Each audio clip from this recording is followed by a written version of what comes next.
Gather round, freaks. It's me, Obo from Star Trek, and I'm here to ask you a very important question as we open the pages of the Grimoire Familiar Killer. You forgot what the book you're opening is, you idiot.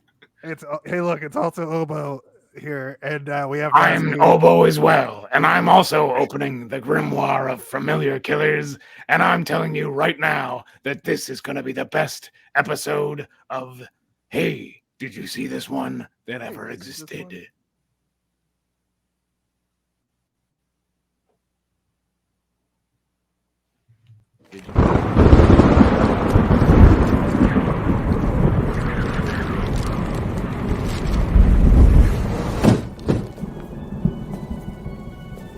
The night is dark, and the air is still.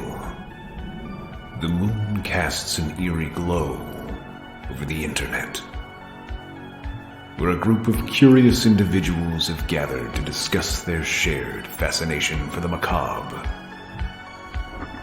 They hold in their hands a book with a foreboding presence, bound in flesh and inked in blood, a tome of horror that only opens its pages when a sacrifice is made. Within its ancient passages lie the secrets of the most infamous murderers and monsters of all time. Join us. But beware, for once this book is open, there's no telling what horrors may be unleashed.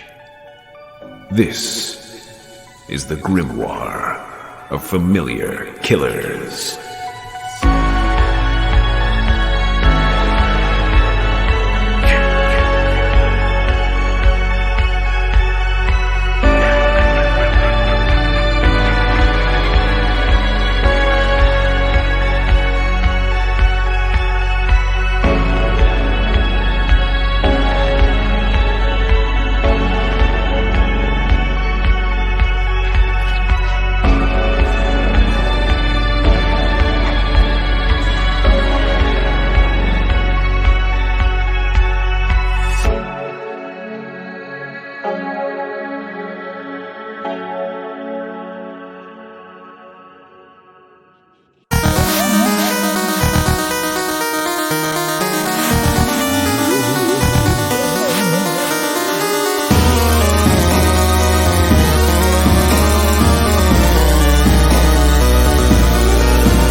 Am I clicking or are you clicking? Hello! I'm not clicking nothing. Hey! Welcome to episode 128, season 2, episode 28 of Hey, did you see this one? I hope you guys liked all the shenanigans that happened a second ago because I thought it was funny. We do a show here. Mark, your name was in that. Did you see that video? Your name was in that. I missed it.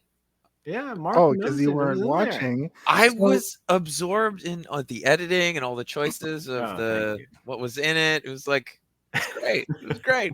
It's like, oh my God, this is a show. I'm in this show. It's true. You are on the show. Please welcome to the show, first time guest, star of stage and screen, Mark Nocent, everybody. Hi. Mark Nocent, everybody. Mark, my mom knows who you are. Yeah, she's like, oh, your friend, the guy who's in the commercial. I'm like, yeah, he's in the commercial. Yeah. Yeah. The quietest applause ever. That's all I need. Just a little bit. I don't need a lot. Just a little. One. Yeah. You're so used to getting cheers from real audiences that we did it extra quiet for you. Thanks for coming to the show. You'll get to talk in a minute.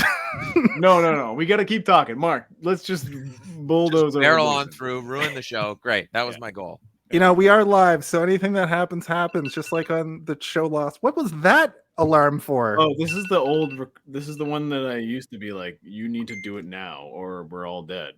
It's true. But we're not. Oh.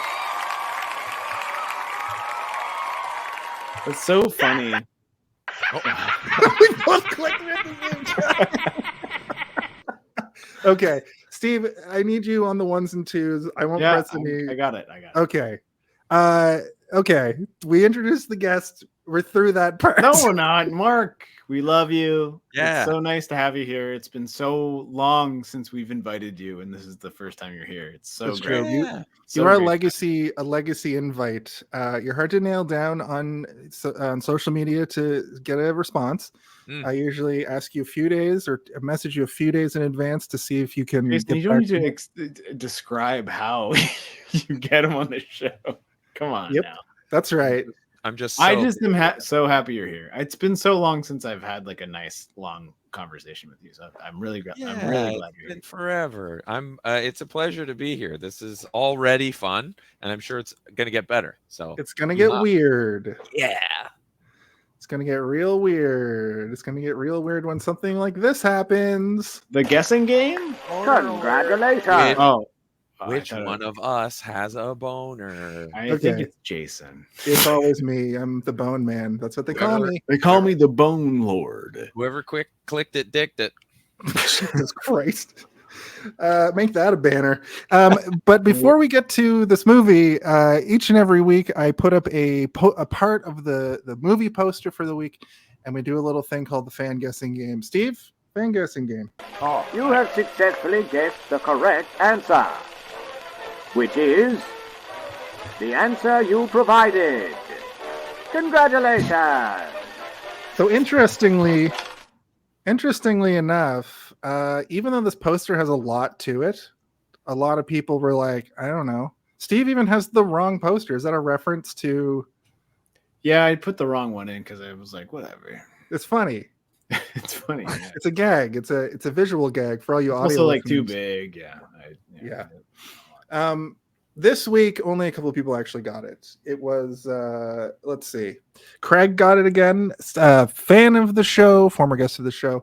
He got it correct, and he wanted to say, if you're in Toronto, come out to Swan Dive on March 30th, where I, aka Brother Wayne, will be DJing my final night, as I will be hanging up the headphones and retiring from the wheels of steel.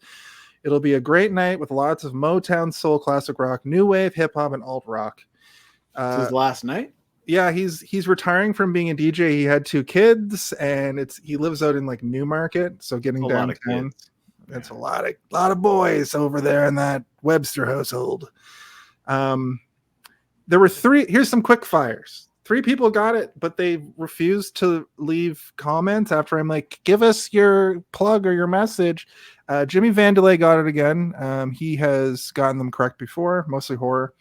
Jonathan Phoenix, who is another fellow podcaster on one of our podcast networks that we are not our main podcast network, the podcast network. We are the United Federation of Podcasts, which we of course represent, as well as we're part of the United Federation of Podcasts. Do we have the little thingy?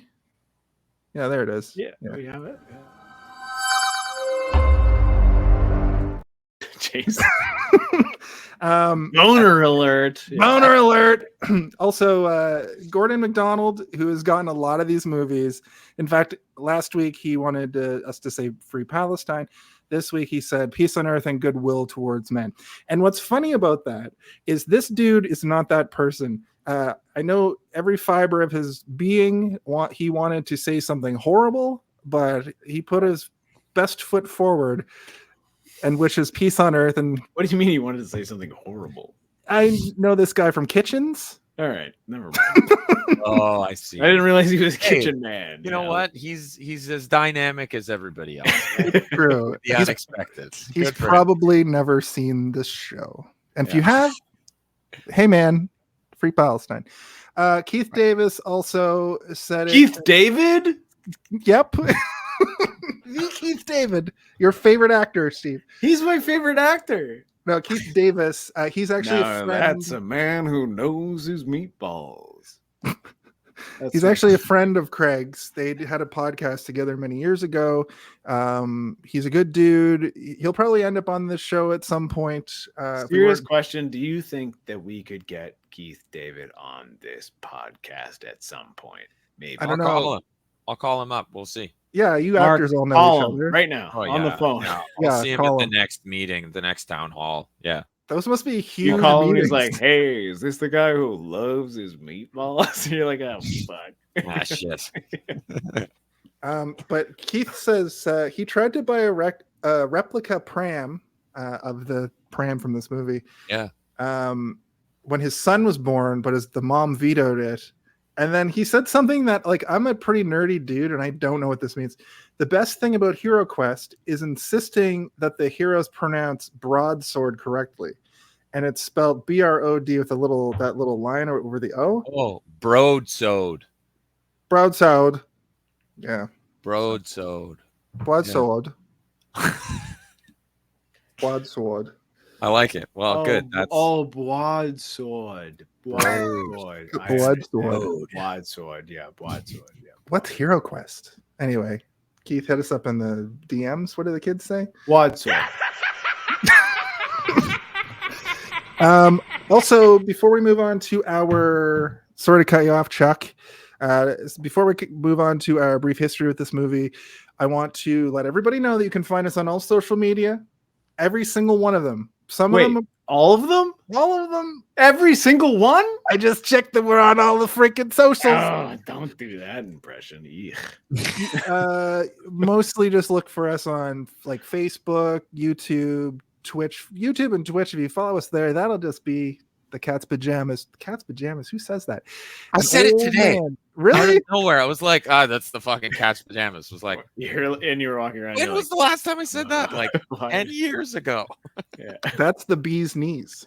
Bees knees. Capital. Yeah. The Venus Padinas. The Venus Padinas. I just wanted to say all that because we need follows and we need likes so this show can go out to more people. So if you are watching and listening right now, everybody, all 6 of you, go tell one person to follow us and we'll get 6 more things. And I gotta say, if you don't,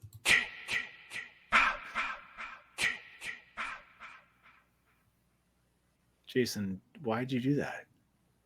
My name is Jason. What were you gonna say, Mark? I was gonna say something and then you did that. I don't understand why you did that. I was scared out of it. I don't remember. Must have been a lie. This is what happens when Steve's on the ones and twos, ladies and gentlemen, and others. The thing that I want to talk about next is in the pre-show. You may have noticed there was some great music playing. That's from White Bat Audio. I just like to shout out White Bat Audio. He'll never know that we do this, but it is free DMC. What if we get him on the show? Mark, get the fuck out of here. We gotta get Carl Casey on here. DMCA free music. We use this stuff most weeks. So I think that's everything for social media. Mark, we'll let you do a little pluggerooski at the end of the show if I remember. Completely forgot last week. Now, if you want to just stomp over Jason's intro.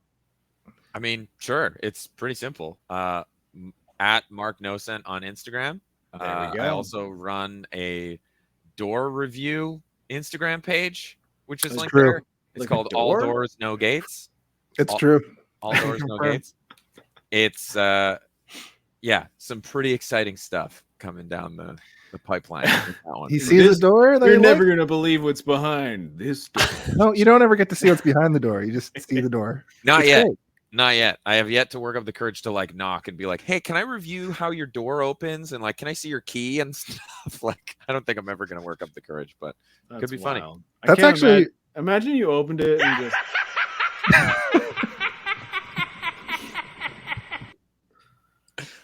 All right. Okay. So, Jason, where are we? We're at brief history. We got to talk about a brief history with the movie.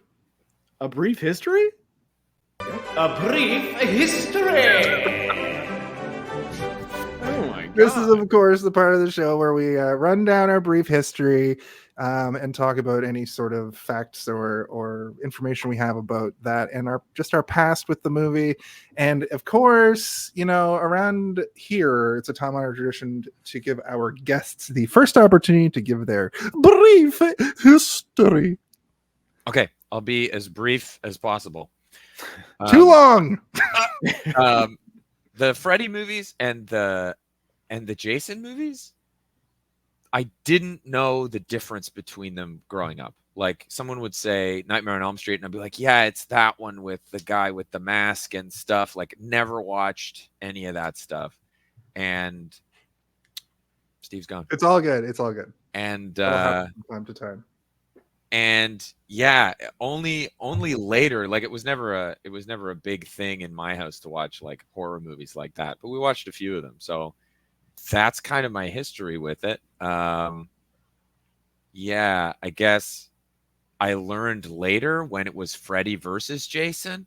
You're like, wait a minute, these guys aren't the Hold same on a guy. second. Which one is from Hold on. which movie? Oh my god, I don't remember. But I saw that one, and I think I saw the Jason Goes to Space one, which was like really weird. Yeah. But yeah, people love Freddy so much that I was like, well, this has got to be like really serious, like, I mean, you know, deep. when he lore says like, stuff, bon like, really good. appetit, bitch, you're like, oh, Yeah, and I didn't think he was so vulgar, but he is very vulgar. Yeah. but here we are. So that's my brief history with the series. Fantastic. Yeah, this month started so strong with Seed of Chucky, which is also a campy horror, but it's so much better than both so of them. good. It's both such a of good them. movie, though. You're like, Yeah, I love Seed of Chucky. It's great. I have low hopes for Halloween 5, but It's almost like these movies forgot. Like the Chucky movies were like, I mean, they're late '90s, right? Like, it's also a decade. right. late. Yeah, it's they have their own thing going on, but these movies are just Oh boy. not great. Yeah, I feel like, what's the chronology of them? You know, like, well, that we're in one the fifth came out- one. oh right, this one came out in '89. But yeah, that's why there's a rap at the end. They're turning, yes, exactly. yeah, right, the rap at the end. They're turning these out every year at this point. That's That- what I was thinking. This yeah. was like, this seems like an '80s thing, and there's 5 of them all of a sudden. Like, it must be once a year. Listen, go back and listen to last week's episode, at least the brief history, where I talk about how I'm basically named after the Friday the 13th movie. And in summation, it's because everybody thought Jason was dead for real this time. And then that 5 came out, and it's like, oh, it's Imposter Jason. The Jason name is free and clear to call kids again. There was a movie the next year. Right. So anyway, Steve, your brief history with a My Nightmare on brief Elm Street, history. Part 5, The Dream Child. Is, Back to the the Future. Dream Child. I remember watching this movie and being like, "That's the kid from Jurassic Park." So I obviously, like, I knew that existed already. So like, I must have watched it after I watched Jurassic Park, and he was like a larger kid in Jurassic Park, right? So you're like, what? When? How? Oh, 1989.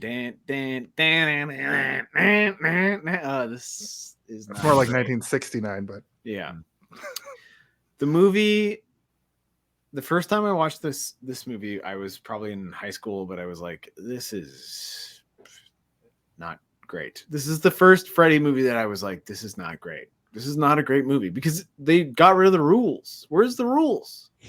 Hey guys, we're watching a movie, right? We need rules. The rules are Freddy comes in your dreams and he'll kill you in your fucking dreams. But in this one, he's like, I'll get you anywhere. And you're like, what? Anywhere? the last one was kind of No, like that too. no, you can't just do it anywhere, Freddy. That's not how I want it. So I saw this in high school and I it's like this is last week, the same thing. I like the movie doesn't stay in my head. Like, I've seen it. I know I've seen it. I saw it today, but it's not in there. It's like, it's like seeping out right now. And like the movie, because we have to talk about it, is clinging to my ears and stuff. And it's like, we gotta put it back in, but it doesn't stay in. Like, I remember the gross parts, because the gross parts are the grossest parts that, you know, like, this is one of those movies where you make yourself something to eat, and then you sit down and you're like, no, I have to eat this first, or Oh yeah. and then I'll eat later. Right. That's this kind of movie. That way you can enjoy both things. Yeah. You know. This movie's a full-on body horror, like, Oh yeah. you know what I mean? Like, it's not just I like mean, it's not slasher even flick. it's kooky, right? Like, her giant cheeks Oh God, that was hard to watch. where there's like goo all over her face. Yeah. If you're trying to eat at that, no, that's not. No, that's the you can't- worst. Yeah, you The can't worst. do that. Yeah, you can't Poor eat thing. while that's happening. All right, that's my no, Jason. Not really a good one. I don't have like a fond memory of me and my friend being like, remember when we watched Nightmare on Elm Street Part 5? See? Everybody does. They're it, interchangeable not just names. me. You know your two buddies, Freddie and Jason, could be your two friends. I only know my best friend, Chucky. Oh. Yeah. Could have said Jason. Could have said Jason. You could have also played the Chucky noise. Yeah, that one. Best friend Jason, I say. Do it.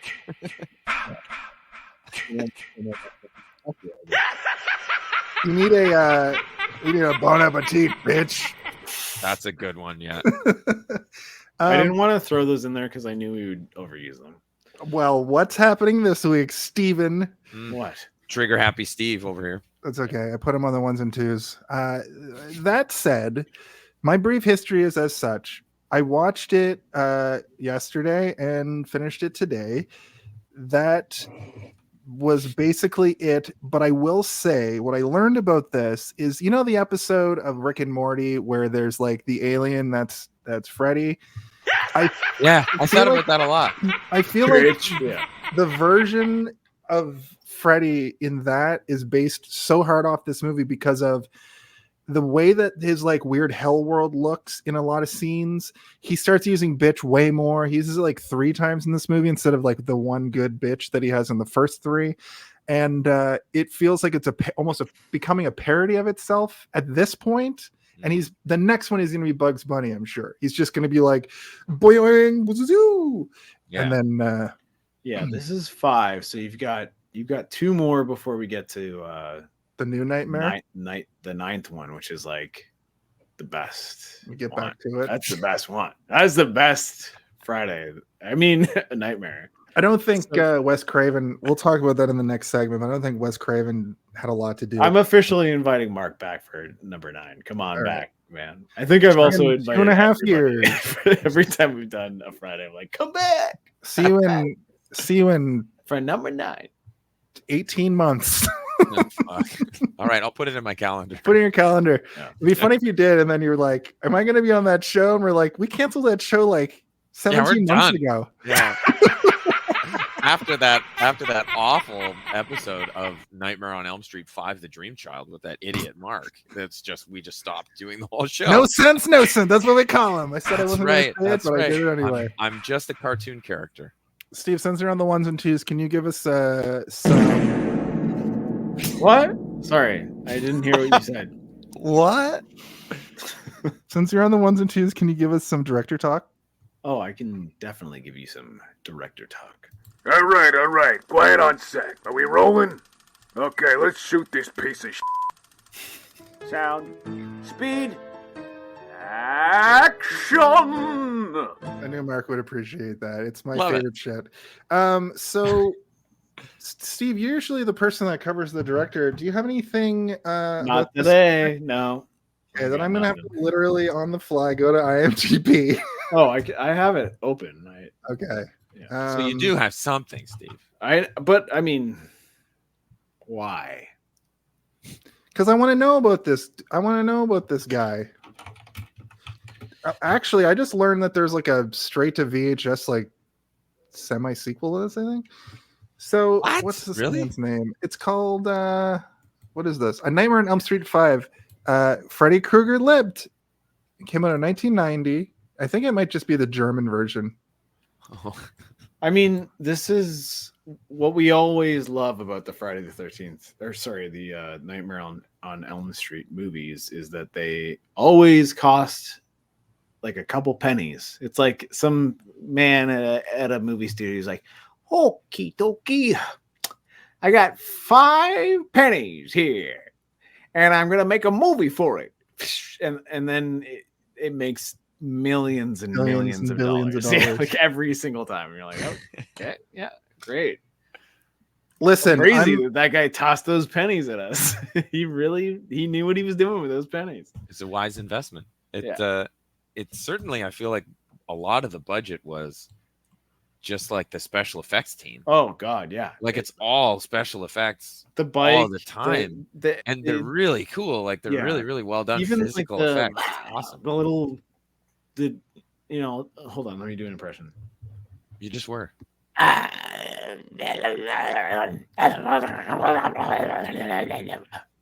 Are you sure you've only watched this movie twice? That was like, I've watched it a lot of times. I I know. thought the weird alien baby was in the house with me right now.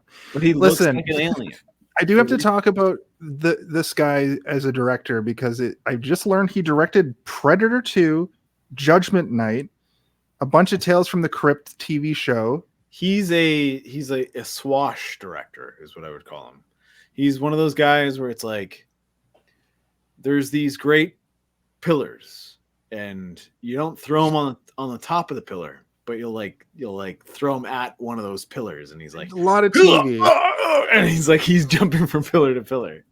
What's interesting to me is he directed 24 episodes of House of Lies. I don't know if you guys watched House of Lies. It was pretty good. It was a Don Cheadle vehicle where he's sort of like it's like this team. Kristen Bell's on it as well. And they're like this team of people that are kind of like lobbyists for different companies. They go in and like fix stuff. It was like an HBO show or something. I think it was on either HBO or AMC.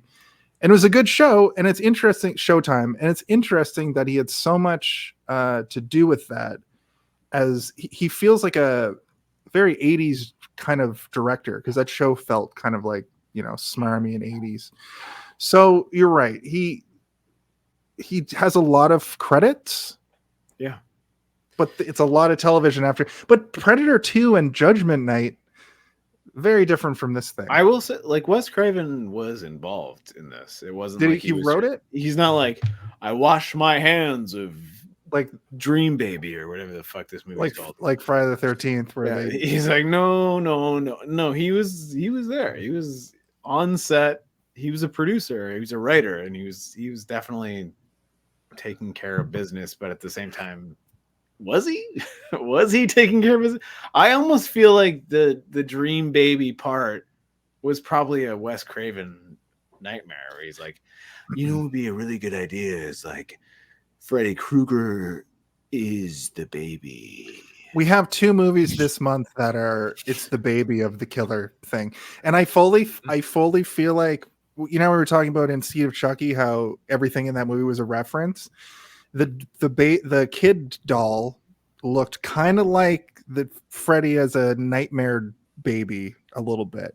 And I'm wondering if they were like, it looked a lot like him. You know what I mean? What the fuck are you talking about? So I'm wondering if there was that baby exactly like Freddy Krueger. It was like a weird, bulbous headed. I think I remember seeing Seed of Chucky and going, that looks like somebody else. That looks like something, Yeah, the baby from this movie. That's what I'm saying. With all that said, I think that's all we really need to cover from the director this week. He directed a bunch of stuff, and this movie is interesting because I feel very different about it than Steve does, and he might hate me.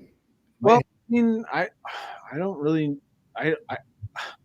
Again, a lot of sequels, and sequels are not bad, man. Some of the best sequels exist in our world. What's his name? Irving Kershner. He made Empire Strikes Back. He made RoboCop 2. He's like one of the best sequel directors we'll ever think about. So it doesn't necessarily mean it's bad. It just true. Why don't we get to the body of the episode so I can unleash this bombshell on you? Okay, the body of the episode. I like this movie a lot. Great. We'll see you next week, folks. That's it. Signing off. Bye-bye. It's crazy that you like this. The reason why I like this movie so much is because just right off the bat, the set pieces were insane. Like, the story is stupid. I get that.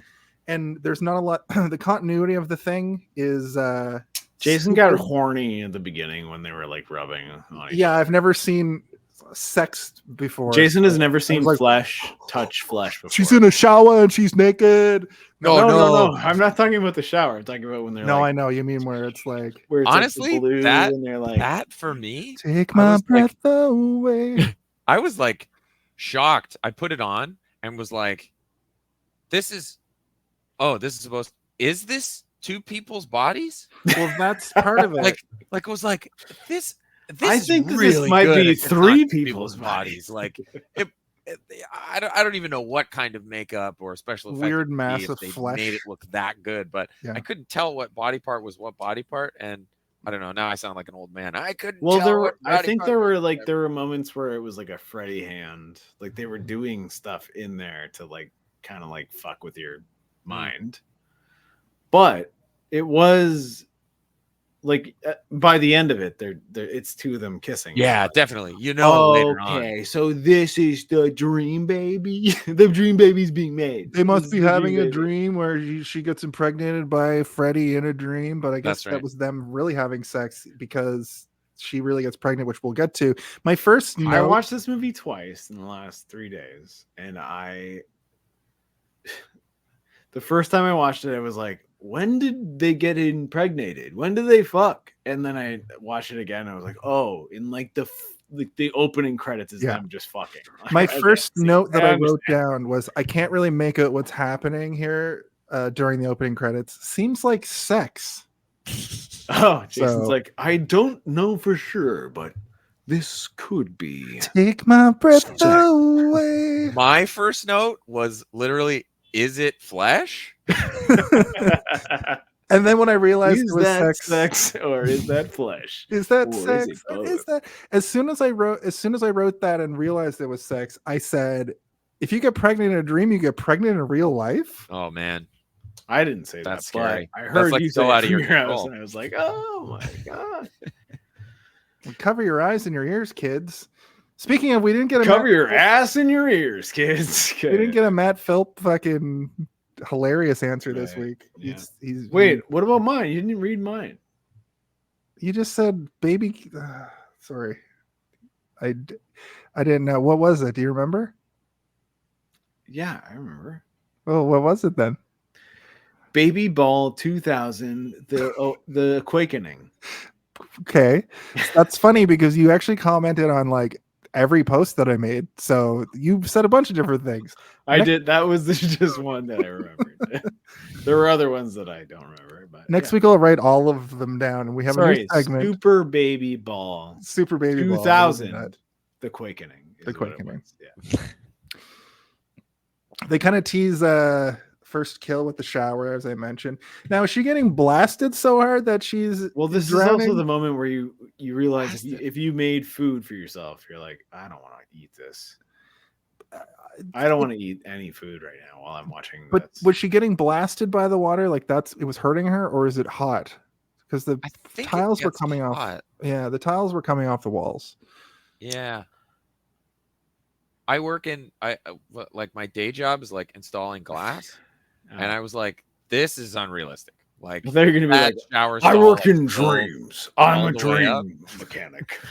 If that filled all the way up, there'd be water coming out of that door. It was like this is some high quality. shower Well, glass. like I thought the same. it's thing. also the camera's like going up the drain, right? Like towards her. And Yeah. it's a bunch of gross goo coming out. Or like I guess it's not gross goo, but it's like brown. Every time they Sewage, man. show one of those like sequences, it's supposed to be a vaginal canal. It's got to be right. You know, there's the hole in the floor in the house. We always forget that Jason loves vaginal canal. Yes. Wow. And that makes sense that all that stuff comes up. And she Jason, just had take sex it and she's and gonna run be with it, pregnant, man. whatever. Interesting. I don't know because it doesn't really give you like a thing to work with there. Like, I think this movie's dumb. So like if you're gonna sit there and be like, oh, I think that's a vaginal canal. It's like, no, it's just a dumb movie. There. No, but It was like a cool shot. Like yeah, I think that's so that hellhole exists in the other movies, and it usually looks like you look down into its hell, but in this one, there's a distinct shot towards the end of the movie too, where there's something going through a canal this way, and it's all fleshy and gross and weird. And I think literally the directors and the writers just hit us over the head consistently with the fact that babies are being born all over this movie. It's so annoying because like remember the second one? The second one, yeah. Rules. The second one is so gay. It's like so fucking gay. And then this one is like, it's just like, hey, you ever eaten too much one time? And you're like, what? What do you mean I eaten too much? And then he like is just like, bon appetit, bitch. And he's just like shoveling and eating her, which was also weird. Oh yeah, later. It's like feeding her and eating her guts. Yeah. So my whole point at the beginning is I just is this movie too straight for you? Is that the main problem? This movie is so fucking straight, and I don't know what I'm supposed to do about it. When I straight stick the world over again, back from you gays. Hold on. I need to get everything out right now.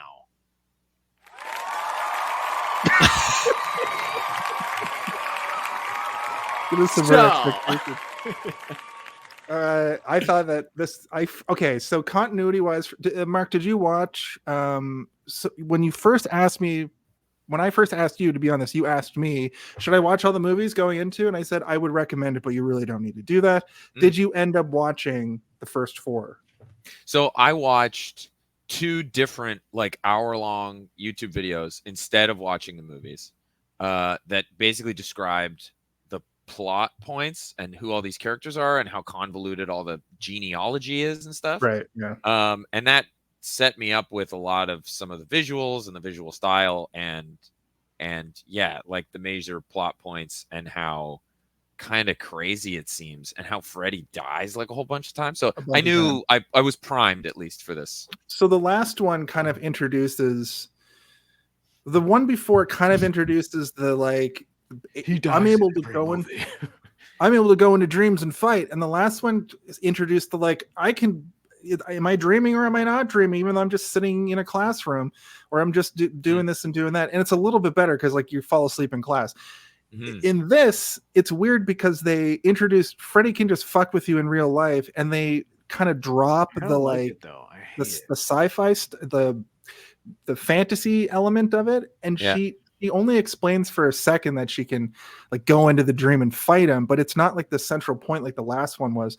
And it's annoying. Other movies, there are like stringent rules. There's rules. Yeah, Steve's right about the whole rules problem. This one, the rules are that if you get pregnant in a dream, you get pregnant in real life, and that's kind of where it ends. And I'm pretty sure if you get pregnant, you get pregnant. Yeah. Yeah. In this one, it felt like, I mean, I can't really compare it to the other ones, but from what I've heard and what it seems like, if you watch 2 hours to cover the first 4 movies, you know what's going on. Right. So then I guess my point is like, this movie feels like the movie was written like the other ones in that when the characters in this movie are safe, like the movie has like, this is a safe zone moment, they're really like totally normal and like happily comfortable. Like there's no terror of like, oh my God, when does he, like, we don't know any of the rules. Yeah. So the movie acts like there are rules, but also then like the movie itself randomly someone has a daydream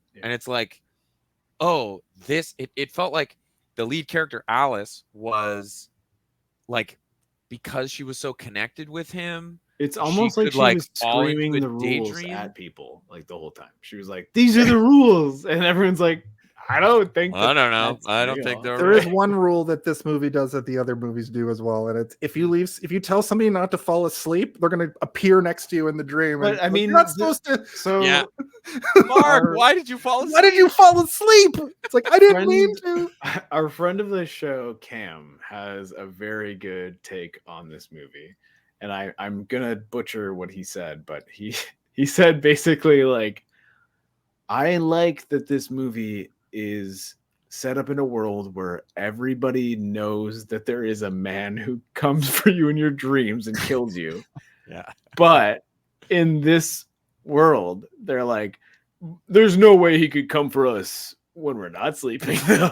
like it's like, no. We know that he'll come for you in your dreams. We all agree that there's a demon that comes for you in your sleep, but in open eyed walking around time, no. Then Alice is like, look at this stack of kills he's done, and Yvette's still like, a guy that kills people. And so some people won't believe it even still, even though there's evidence and proof. But the second they see, oh shit, and to go back to my original point with Alice and this opening bit, like I completely forgot between the two movies how the last movie had ended even. So it took me a second to be like, oh, that's Alice, and she is kind of the dream warrior, and she has all these abilities, so we're gonna get some cool shit. But nope, they drop all that for, oh, you're pregnant, like a few minutes later. Damn, yeah. Pregante. Yeah, I feel also like the movie does exist to riff on what Cam was saying, or what Steve said that Cam said, is like, I said it. You said it.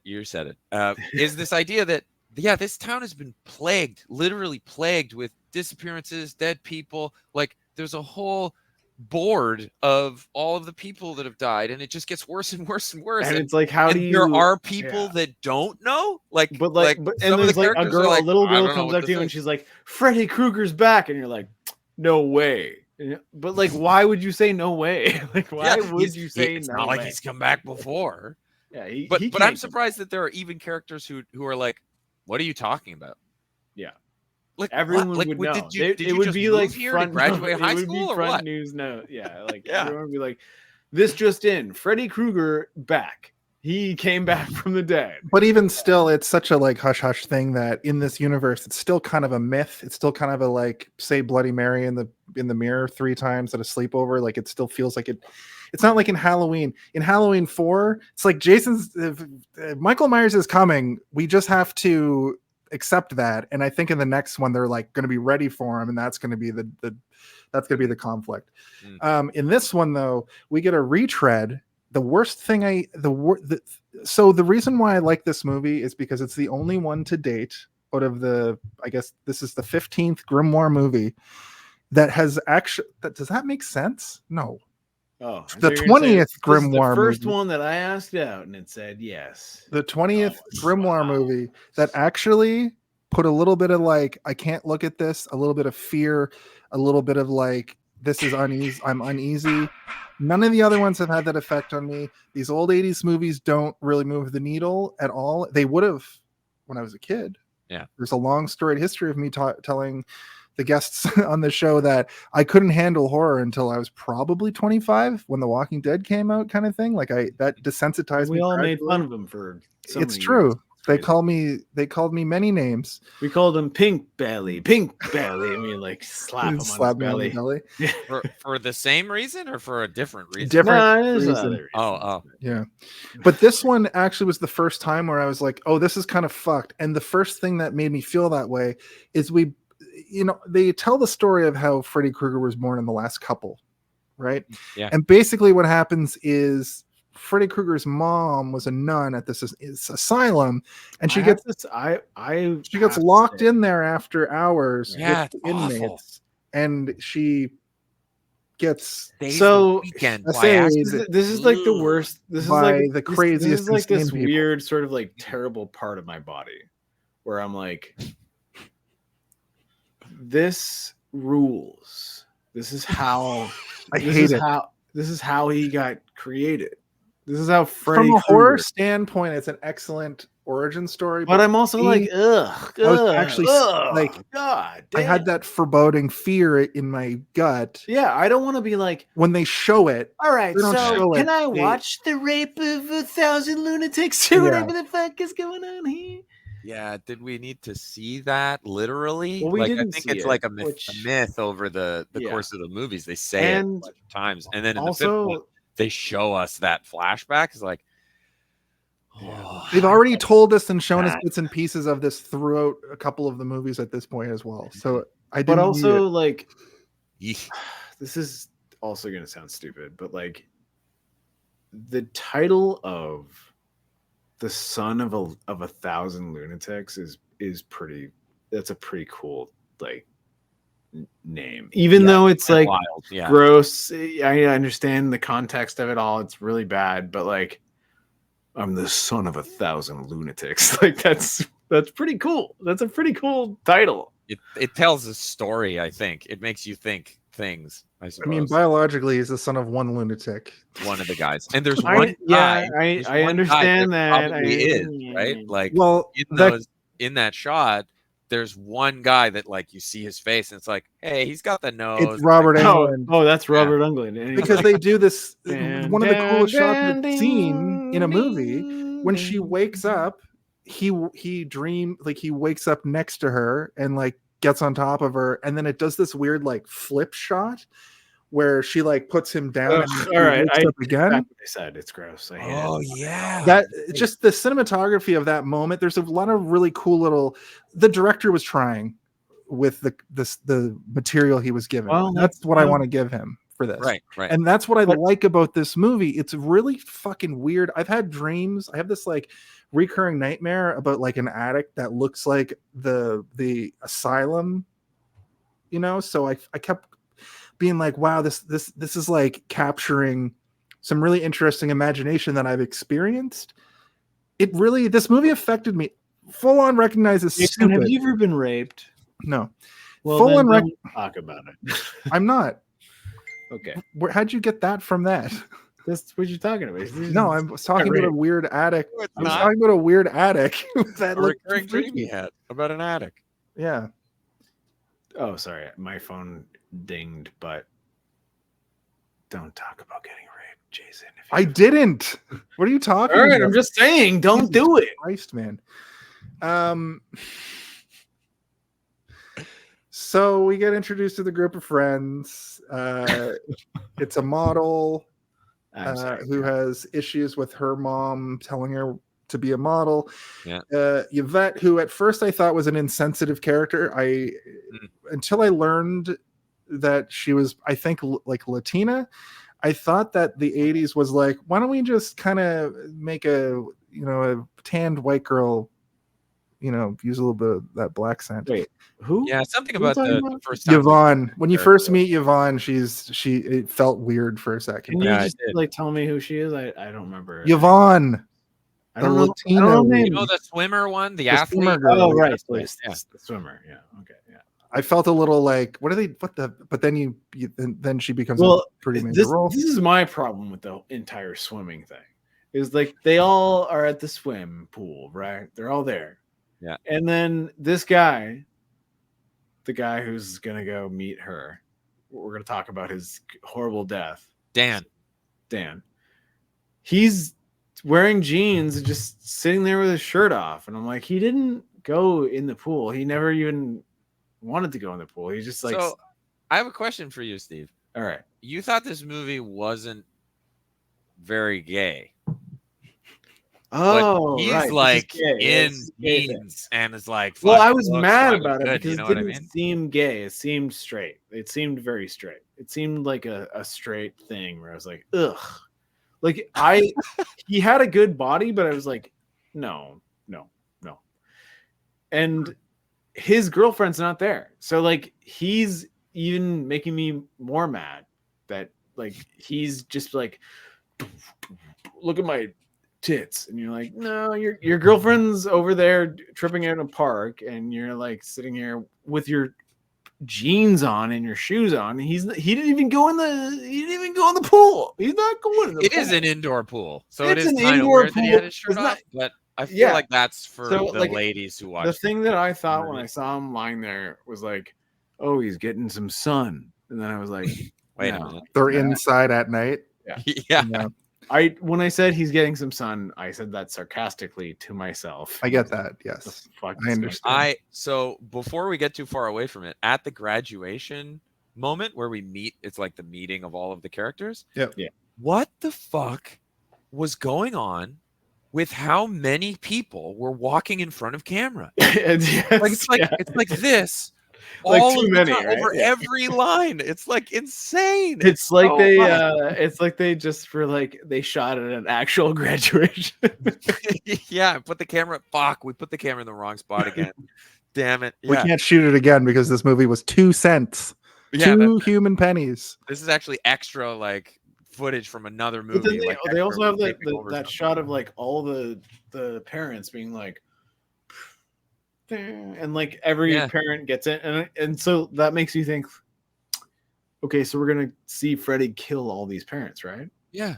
And also wait, the fucking guy who's like scouting the football guy, like there's this interaction where Dan is with Alice and then Dan's parents come up and they're like, hey, we brought this guy who's like a scout for football, and you have to go and talk to him right now. Weird dad guy who's like, I'm also a dad, like a tan suit or whatever. That guy's in the family photo shot. Yeah, so he sits in the chair. Guy? He's like, I'm here. Yeah. Why did that happen? Like, did I miss something? There was that character is? There must have been something, right, that we didn't get. Wait, which parent? He wasn't a parent. He was like a coach or something. He's not a parent. So He's Dan's parents interrupt his cute time with Alice.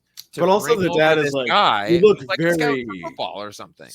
Like he says something weird to her. Like the dad says something weird to her, and then he goes to his son, and then he's like, "This is a guy that you need to get." Oh, it's because Dan's parents don't want him to go to Europe, but we don't know that yet. Or like he mentioned it a little bit. They also don't want him to be near her. Near her because she's a drunk daughter. Dad. Yeah, it's like, right. And they all killed Freddy together. So, you know. Oh, I forgot Jason's on Team Kill Freddy to death. Why wouldn't I be? I mean, we should all be. Yeah. He's awful. Yeah, Jason's old enough though. He killed like 30 kids. Yeah, I think he killed 20 kids, or but 20.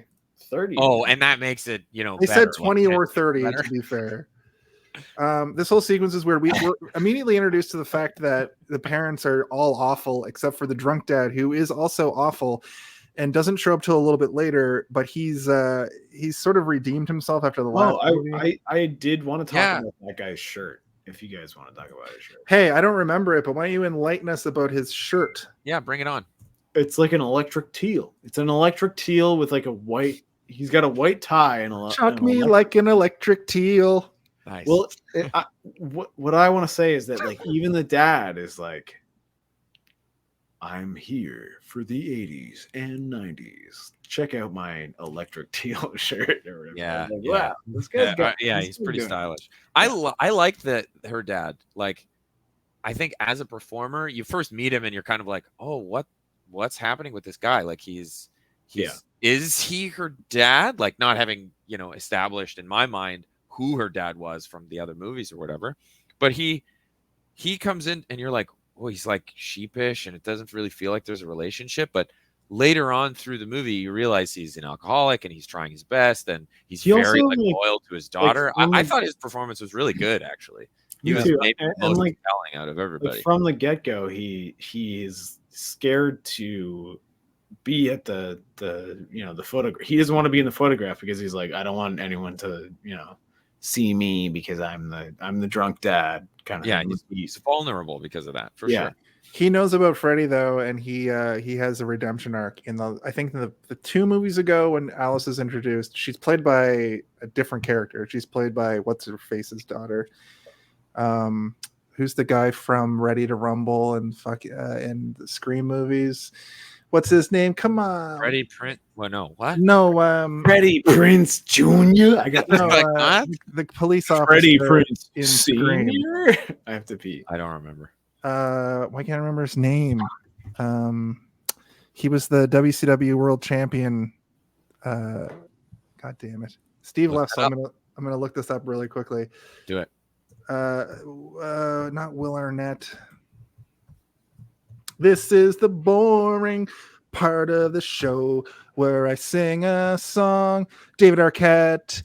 The original Alice in the first time she's introduced is played by now I can't remember her name, like Penelope Arquette, Denise Arquette, Arquette's sister. Let's see who it is.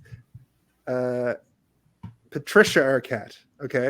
Right. So she's 2 movies ago. Then she was like, "Fuck this shit. I'm a serious actor now." And then in the last one, this actor, I think it was the same in the 2 movies. She's introduced, and that's when she starts getting superpowers. And then in this movie, she loses them, but can still do some stuff. And basically, it's she's such a forgettable character that in that shower bit, I didn't recognize her, and I was like, "Oh, the first kill of the movie!" And then she goes into the dream world. And it's interesting because in the last 2 movies, that father had a similar trajectory where he was a piece of shit alcoholic. In the last one, he like helped at a moment that was very integral to the plot. And he knows only kids can get fucked with their dreams, right? Only the children can. The parents. Hold on, you telling me that only kids can get fucked with their dreams? Is that what you're saying, Jason? Context is important, Steve. I know. You can't just walk into the room and pick that up and run with it, man. Well, continue. At any rate, so I agree. Like, I like the father in this movie. He is sheepish. He is very timid. He doesn't want to be part of that photo because there's probably this long history of him showing up at social functions with these other parents and putting a lampshade on his head and falling over the back of the couch. Right. Imagine you went to like a social event, like all of us together, and then like Jason got like picked off in like a crazy accident, and we're like, "Holy shit!" And then the next time we took a picture, like There's and die. someone else got like picked off. Me and Mark would be like, maybe we shouldn't take pictures anymore. I would be like, when's the next event that we're all going to? I'm busy. I can't. Like some kind of like go, Goosebumps style where you're like, I don't know about this. Yeah. Anyway, Alice is leaving the function, the event, and she sees the creepy girls playing skip rope and singing 1, 2, Freddy's coming. They added boys this time too. They have little shorts. Yeah. 3, 4, Freddy. Bang. Nope. Oh, Jason. We canceled you last week. Family We have to broadcast cancel here. you We again. can't. I've already been canceled in this very episode. They sing the song and it slowly becomes night. She gets lost in some bushes and then she finds herself at the asylum, which is of course from the 3rd one. And she goes inside. Did you notice, Steve? I know you like matte paintings. Did you notice the cool matte painting of the asylum? Did you? Have I any also thoughts on noticed that? like when she finally is. Yeah, there's so many weird matte paintings, but there's so many good matte paintings. So I want to talk about that matte painting in particular. The matte painting of the asylum.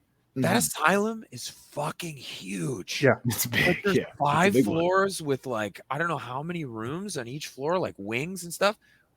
Where are they? Like, what town are they in that needs that? And also, I mean? it's like the one room where they're like, "We gotta go." Big. Like, what the fuck? It's like clearly that's where. Well, this is also like a thing place. we did in the Mouth of Madness on this episode or on this show before, and like that's what they always make the insane asylum is that like the water pump plant at the east end of the city. Yeah. It's always in stuff, and is that this place as well? No, it's just like you can. It's more like everything is perfect when it's that kind of stuff, right? Like where it's just like, oh, I can fit this into what I'm trying to watch. I assume that building is used in a lot of things. It's used in the water treatment plant. Yeah, this asylum, because it is a real place from the 3rd movie, but it's much smaller when they shoot it on camera. I think that the fact that she was going into like a dream version of it is why it looked so crazy. That's why they painted it onto that. But then what is it? Is it Yvette? She actually goes there and breaks down the wall. True. And it's the same painting. So the implication there is that this is a giant like factory sanitarium, you know what I mean? But the fantasy and reality in this there's no crossing over into it. There's like that moment in I think the last movie where they're all in a theater and then she like goes into the movie screen. Yeah. I think that you know what I mean? In these movies, like anytime you're like, what? That's when you're supposed to be like, what? So you're supposed to be like empowered by it. You're not supposed to be like And this is where figuring we see we get a bit of baby Chucky or baby Freddy through this it's sequence. so weird. It's so strange, right? Like where he's like, Yeah. And as she goes into this room and sees this baby Freddy, it crawls into like the torn up clothes of Freddy and just sort of becomes him. this is like something that I really like though. When he This is something I crawls really into like. the. I was scared. Like I'm 38 years old, and I was like, "Oh, Jason, you're always scared," but I loved it. I loved it. I love fear when nothing. little tiny weird Jason crawled into Freddy? the Freddy Krueger. See, it's clothes. impossible to get away from. Yeah. When Jason crawled into the Freddy Krueger clothes, it was one of my favorite parts of this movie, I think. And then he has a giant arm, right? yeah." He has that weird. Yeah, that this is the one. body horror I was talking about. Yeah. The set piece for Freddy becoming the adult is also great. Like this whole place is like so elaborate and cool looking.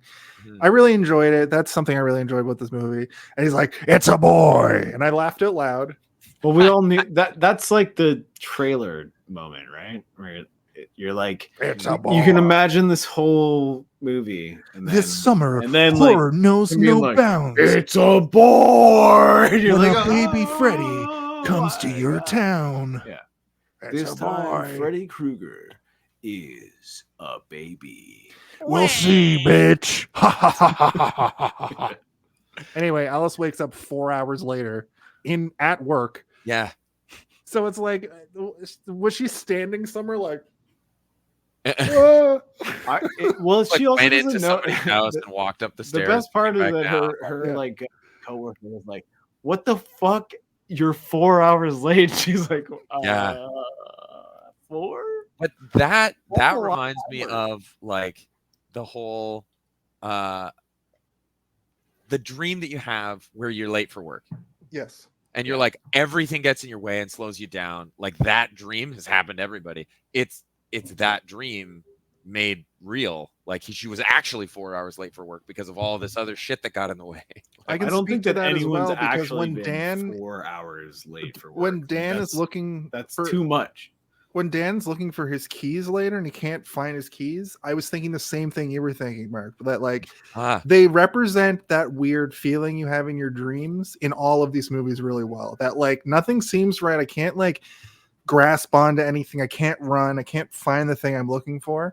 And this is, you know, you guys, you're right. This moment was like that. And then of course, later in the movie.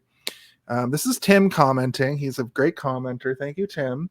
I'm not going to read the comments like I would previously because we have this handy feature now where I can display them at the bottom of the screen because StreamYard is the future. So shout out to the United Federation of Podcasts, which has so generously allowed it. Federation of Podcasts. That's a thing I'm going to do now. I'm just going to plug our but podcast network it makes constantly. it removes your voice when you do that. See, I didn't say anything. I knew that was going to happen. I didn't no, say I anything. can see you moving your I mouth. I tried to move my mouth and I realized. Anyway, we're getting into the weeds about that. The cast here. Okay, so we did not like the cast of Friday the 13th Part 5. They were the most stereotypical weirdos. No, the you've ever cast in this was all right though. They were good. And this felt like if this cast was put into a Friday the 13th, probably good fodder.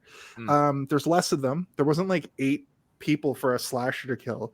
There was 5 people for a psychological freak, But there were to too many psychologically like mess with. like too many really early setups where like True. people are like, I'm a diver, and you're like, oh, okay, so we're gonna see you dive. I'm a to death. nerd, but also I'm hot, but also I'm a And like little that on the woman who spectrum.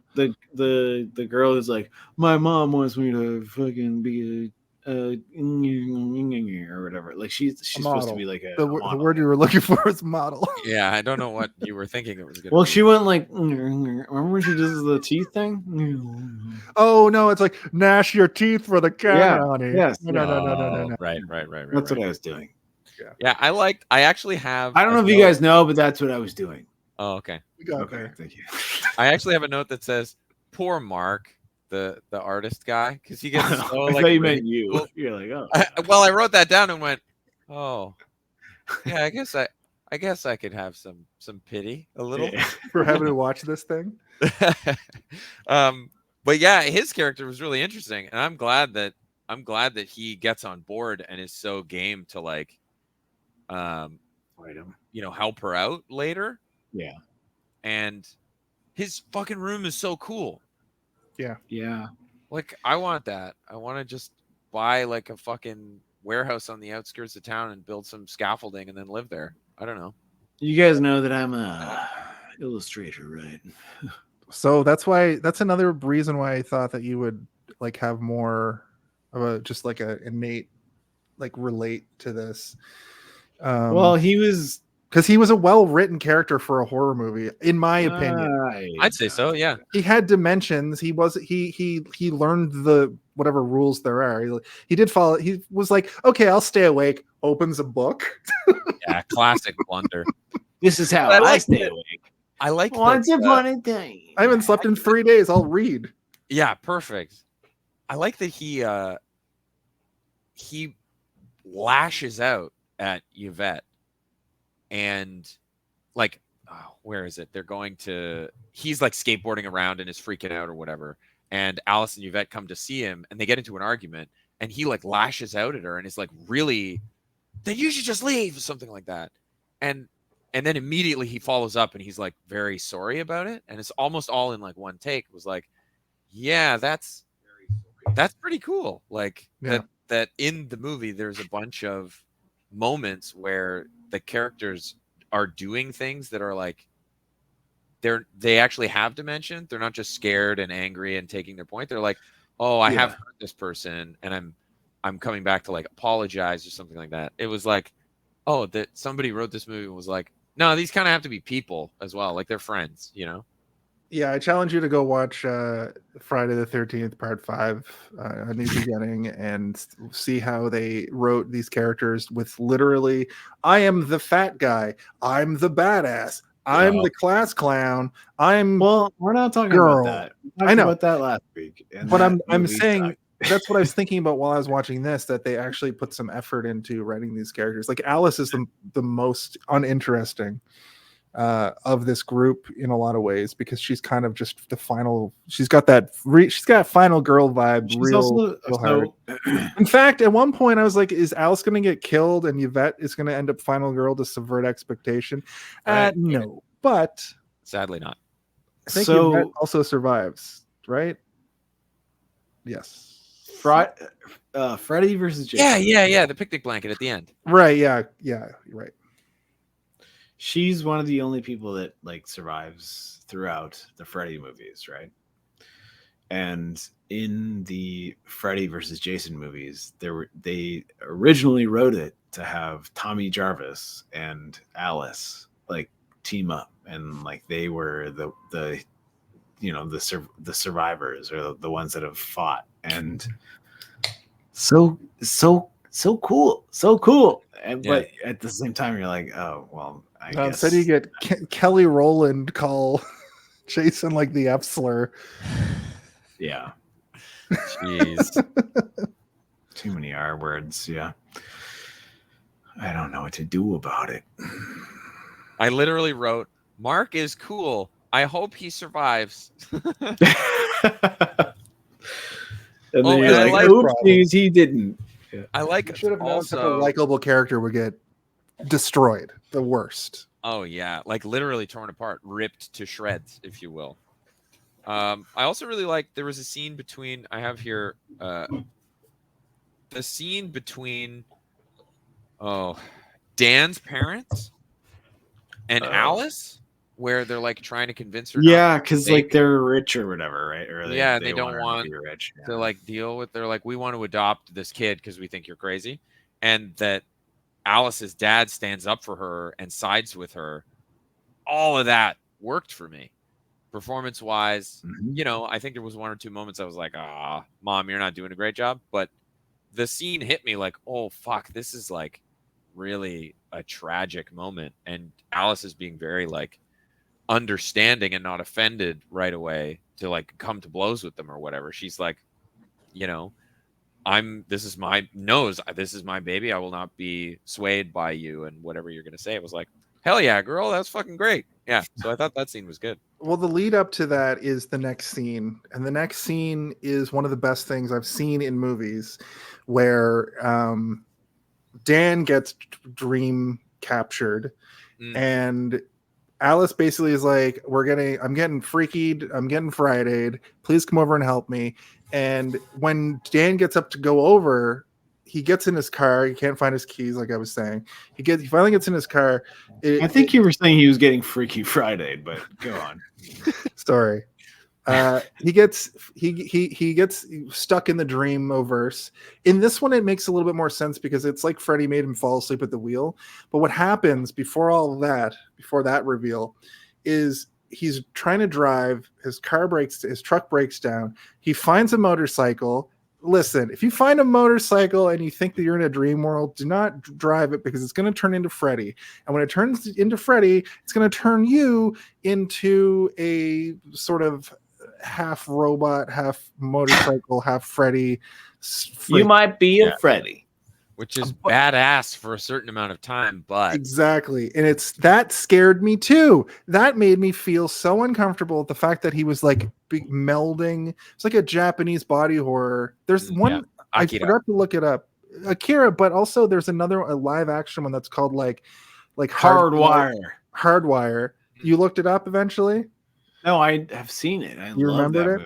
It was a good movie. Yeah, Hardwire is a famous like Japanese body horror thing where like when he's like and like the bike is turning into him. Yeah, it's very Hardwire. It's almost like Star Wars. Like you can kind of like it's good. It's good. The special effects for it were very interesting to look at, and it was very like sad that this is happening to him. And then when he sort of snaps out of it, what's happening is what we all realize is happening is he's been dream-o-versed, and he's just going to get into a head collision with a fucking wrapped around a telephone pole, with a truck. And what's interesting, a weird bit of continuity error here was like I feel like he was clearly on a highway, and then it flipped when he crashed into the truck. It was in front of the diner that Alice worked at, which is on a small like, it looked like that set that they use for every movie, that little like T area. It's in that Beastie Boys music video. It just looked like the smallest little piece of, backlot set, Hollywood lot set. And I thought that was funny. But essentially what happens is fucking Dan is dead. So no, nothing happens. This is where we all realize that there are no rules. There are no rules. Fucking movie. There's no rules, but to support, I think something that could have been fleshed out more in the movie is the fear of not knowing the rules. She comes up to. Well, yes. She runs out of the place and comes by the truck that struck Dan's vehicle, and out of the cab pops what we think is Freddy. So I like that, like Freddy, and he's like, I like what that. happened? And he freaks her out, and you're like, oh my god, it's got Freddy. like a red sweater on and like a hat. Yeah, the guy who's like, it's like I'm Freddy, but I don't have the green stripes. Right?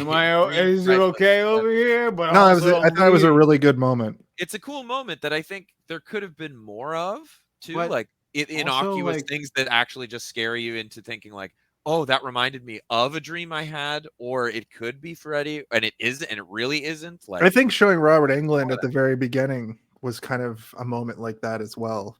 Yeah, showing him without the makeup on. I thought that was you're right, Jason. That's so, and it's like scary, right? Like him being there is just like, oh my god, that's frightening because you know what happens. You don't have to know what happens to her, but you know that he's there.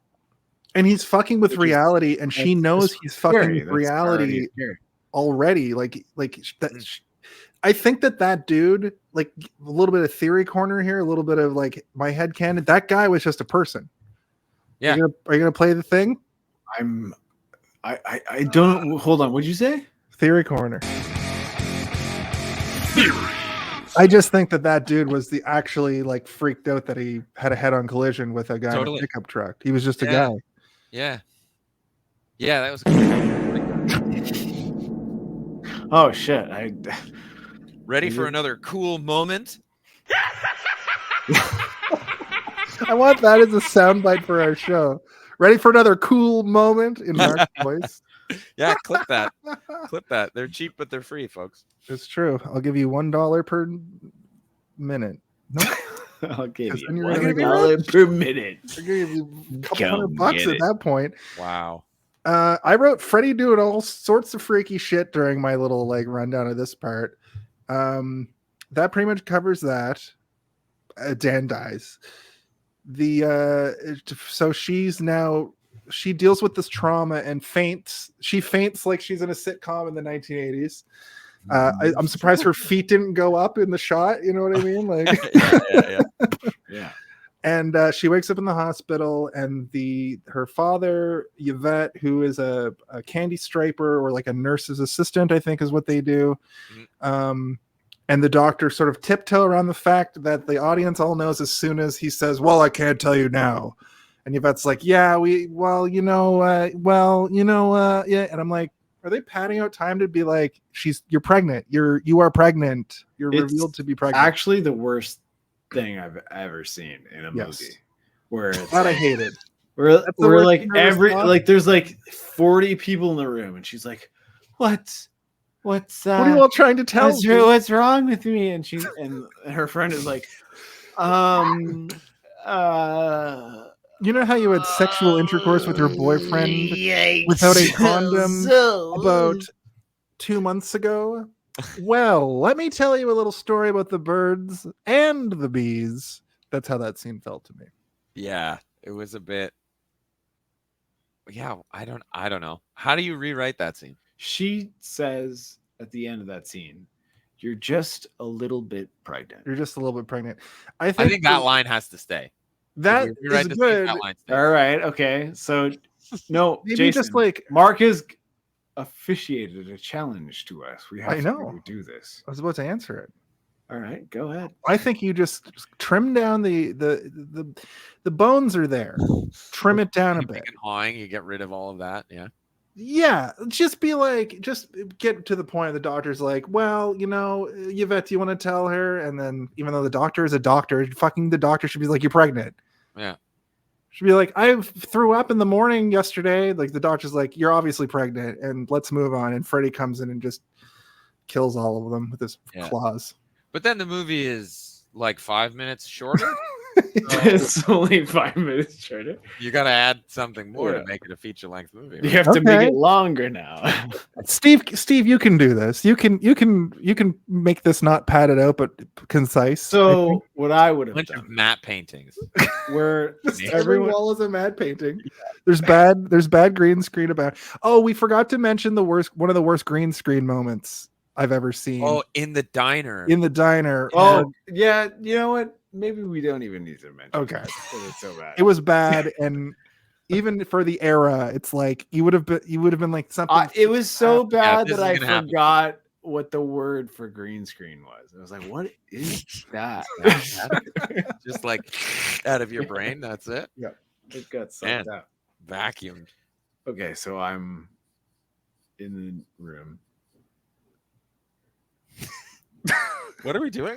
You're gonna do this like the television show Psych. Well, where you have to, said like, you guys Oh, asked me to like suck it down or whatever, right? suck it down. no, that wasn't the challenge. I don't think we. What'd you ask me we to do? want you to do that. Rewrite this scene to make it more concise is what Mark challenged us to do. I think I made it more concise, but I made it too short. Right. Okay. My hand is up here. I place it here. This is like already longer than the original scene. Yeah, rolling. I And don't remember what I'm supposed to. I don't remember the scene I'm supposed to do. That's the problem. The scene where she's in bed in the hospital and they take way too long to tell her that she's pregnant. Oh, yeah, okay. yeah, how do you? What's the dialogue change? So there? you know when everyone comes in and there's like 40 people in the room.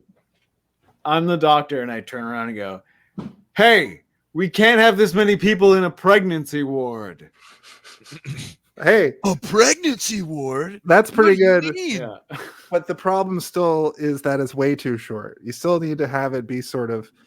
Mark, we failed your challenge. I'm sorry. All right. Okay. We'll That's see you okay. all Do it. next I can week. do This it. has been Hey, do you see this do one? it. I can do for it. I can do it. I can do it. I March put my hand- 21st. I put my hand on the side of her head and I say, "We can't have this many people in a pregnancy ward." Same line, just like I just changed it. Yeah. Perfect. Much less concise. I give you 1 point for that. That's Sick. sick. I got half. And also, I'm gonna Yeah, fart. though, half a too. point for an attempt. Anyway, the kid from Stuff we talked about earlier walks into the room. We don't know that he's the dream child yet, but he's that weird, freaky kid from Jurassic Park. Yeah. He's also in that episode of Full House. He's in some other Yeah. stuff. I'm curious to see what that kid looks like now. Look it up. I'm curious to see, just to see like him in Jurassic Park and this. Like I It was only like 4 years later.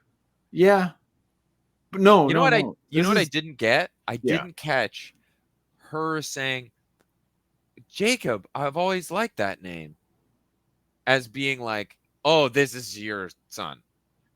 Like, Right. were we supposed to by then? No. Yeah, you're supposed to know that He's that's kind of his- ethereal. yeah, He you're stands in the supposed to- doorway. It's kind of odd that he's there. But she's like, oh, Jacob, I love that name, or something like that. But then later on, you really realize that he's actually her son. You're like, I think you're supposed to like mind-bending thing. immediately like know that like like slash him, kill him.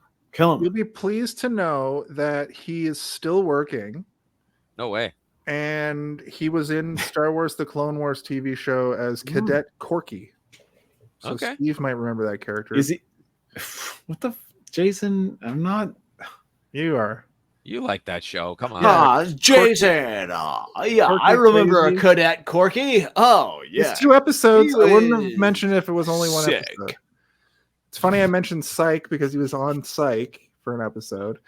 Right. Wow, he's in an episode of How I Met Your Mother. He's just been in shit. He looks the same. He Whoa. looks the same. He looks even freakier actually because now his head Oh, is I just big. got a Same message. kid, I just but got a message larger. from him. Yeah. Since It this says- is a it says visual here that podcast, He's in love with Jason's mom. that's fine. Really? Crazy. Yeah. That's fine. You're permitting that? I don't care. People have been ragging on me about my mom my whole life. Well, you can't not like it. I like my mom. I like my mom too. I also like Jason's mom. I like my mom, but you're I've like, never your met- mom's in love with her. Your mom, Jason? There he is. That's Jason's mom. Look at her go. Somebody do a quick edit with just like long hair, right? And turn his shirt. into a No, cloud. that's just what she looks like. Hey guys, come on, just leave her alone. What a weird, like, are you bullying me? We're in our 30s. I don't think. Yeah, lay off. I don't think I was bullying anybody. You did a your mom joke. Who did? You did. Hi. Ah. Why? I don't know why. I don't didn't know do why. anything. What he I did. did nothing of the sort. You're having issues following the plot, Steve. Hey, it's the kid from Stuff. Alice tells a story to her group and leaves out all the weird telekinesis stuff from the last movie. And it's like, if you're gonna sorry, if he's gonna get to you, he's gonna go through us first. Right. That's what I'm Oh, afraid Grace. of. Right. That's what I'm afraid of. Poor Grace. She gets it immediately after that, doesn't she? Yes. The next sequence is looks like the first model is the model. And then I wrote down, oh, this is gonna be gross. And then bon appetit, bitch, and die, bitch, both in the scene. I don't Those like are a this bitch part. choice. A little And too much bitch there. I think all I need to say is, yeah, like it's bad. It's gross. It's I had a thought about that stuff. Like the way that he talks and acts as like a being in Right. these dreams, he's kind of like not smart. You know, like he seems a little lowbrow and a little like cartoony, kind of crass. He's But becoming then- a parody. But then the things that he does to them are really creative and like high concept things. It's So I always feel that. like if we're doing the headcanon thing, that my theory is that Steve.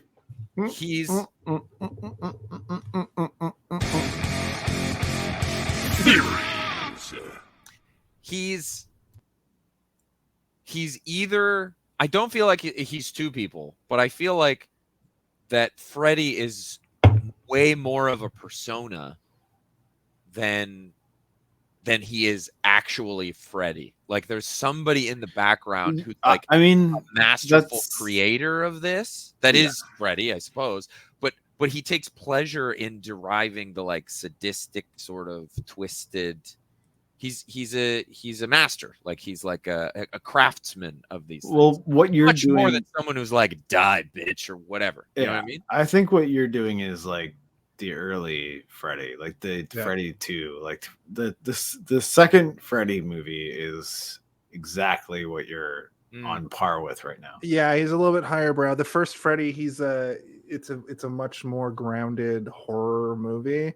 And like I was saying earlier, as each iteration goes on, I'm telling you, he becomes Bugs Bunny. Like he's just being funny. He's This on is his way the- to Bugs in this one. This is the first shades of that. This is the, while I like what I like about this movie, I will recognize how I agree with you, Mark, fully that he's so fucking like lazy at his line delivery, but then he'll pull out this, like you said, high concept crazy murder that is insane. Even actually, even the first kill, his first attempt on Alice is almost like he's filling up that thing to like create a womb, so she's kind of born out of it. Whoa, yeah. Even that's, you know, that's For a first attempt in this story at her, that's a pretty on the nose and then she's born into like, into the hell again. yeah, Yeah. that might have been too much credit for Yeah, I think you guys gave it a Maybe. little Well, bit we too just much needed credit. a scene at the beginning where some hot chick was like in a shower, so we just made it like fucking scary or whatever. Like love that's some- probably what it was. I love But some titties blurred out by the, you know, with the fog and the steam, fog yeah. and the steam. Yeah. But this whole sequence was like extreme. This made me feel kind of a way like that Amanda Krueger bit at the beginning. Like it made me feel really gross. And I was watching this part and I mentioned that to Steve. I messaged him and he was like, that's why you don't eat while you watch this movie. Right. You know, It's gross. Yeah, Right. it's gross. And he does weird shit to her. Like he eats her guts while she's being fed. Yeah. There's also that really gross part where Amanda, it's gross, but it's a really good stop motion moment where she opens her fridge in her home. All the food goes moldy and then eyeballs come out of it. Reminded me of the Pee Wee Herman, the first Pee Wee Herman movie, Big Adventure, when Big Bertha like reveals her face. It reminded me of that moment. Yeah. But I thought that looked really cool. But then they ruin it by having her appear out of the door of the fridge. Catherine or whatever her name is, the model who's getting murdered currently. Yeah. Yeah. You're like, help me. And then she slams the fridge door, cuts back to the place. And in reality, she's being like choked. She's standing up choking. She's being like, also like, he's sort of like he's like slapping her on the back and like she's like it's not like she's just and they're at she's this, not just choking, she's like being like tattered like, around. choked, It's so fucking weird and gross. Yeah, but they're it at was this very weird weird. high society like dinner party and the mother's laughing at her. It's like a Beetlejuice house, like everyone's house. It's all like everything's black. They have they have like Yeah, it's square Beetlejuice, plates and yeah. stuff. Yeah, it's Beetlejuice. All the chairs are hands and that fucking Right. wine and the lime and the coconut. No, with the don't worry, Boogity, be boogity. happy. Yeah, but I'm in a coconut. Right. Whatever the song is playing in the Beetlejuice movie.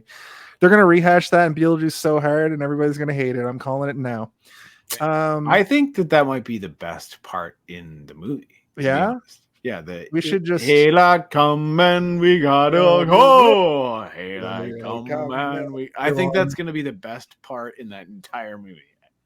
That's what It's gonna be I'm in calling it. Hawaii. I'm calling it right now. That's Besides gonna be the the same best point, part. Here we go. On this day.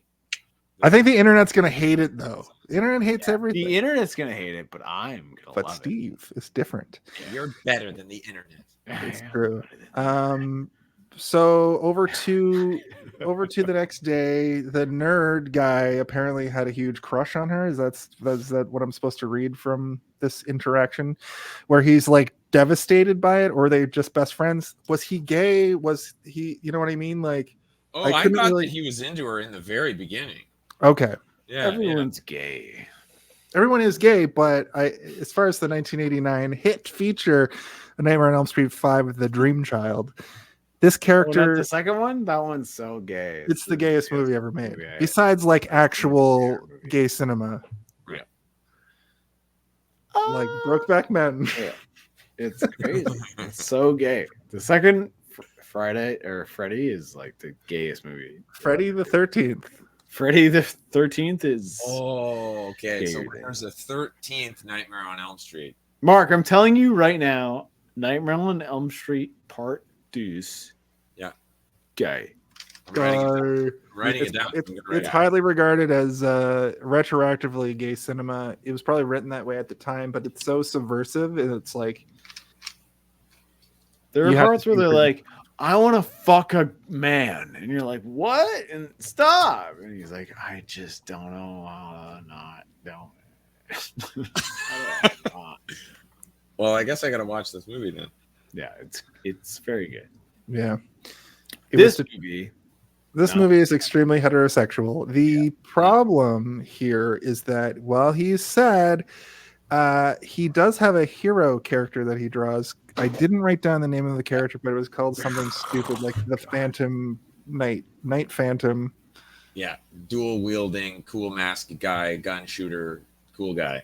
Did you? What was it Night Phantom? I don't remember.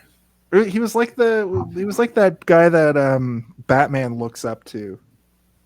The Phantom? Who? But Wait. Steve, you know who's the 19? Who's The the? Mask of the Phantasm? No. Who's the guy Right. that Batman looks up to? The radio play guy. I think he's just called the I think he's the Phantom, right? Phantom. Yeah, I think it's, Yeah. It was he like has a caper with him in the animated series. Gray Ghost. Thanks, Tim. There it is. The Here we Grey go. Ghost. Here you Grey go. Ghost. Gray Ghost. Thanks, Tim. Way to go, Tim was Tim. like Gray Ghost. Tim coming in clutch. And we're like, he's a phantom. He's a gray phantom, right? Phantom of the Menace. The Menace of Phantasm. At any rate, Alice explains to him, look, here's what's happening. I know you don't believe me, but you just got to trust me. Don't fall asleep. I'm going to go deal with some stuff. He immediately falls asleep. Right. Well, the issue is that like it doesn't matter if you fall asleep anymore. That's my problem. I get that, actually. I hate that. I hate it so. As soon as he fucking much. opens the book and I'm like, he's going to fall asleep, I also realize Alice is also going to end up in this dream world, even though she's awake. and for you're some also like, oh yeah, you can also just be awake and he'll still come wait. for you. Wait, though. Alice is like, I'm going to go to sleep to do something about it. You stay Yes. awake. He That's the does. part. And he's like, okay. And he does a pretty good job from what I can tell. Yeah, he's reading comics, but he looks up at her, he checks up on her and whatever, and he just keeps going. And then the audience can't really tell, just like if you fell asleep, when he picks up the Freddy Krueger comic book.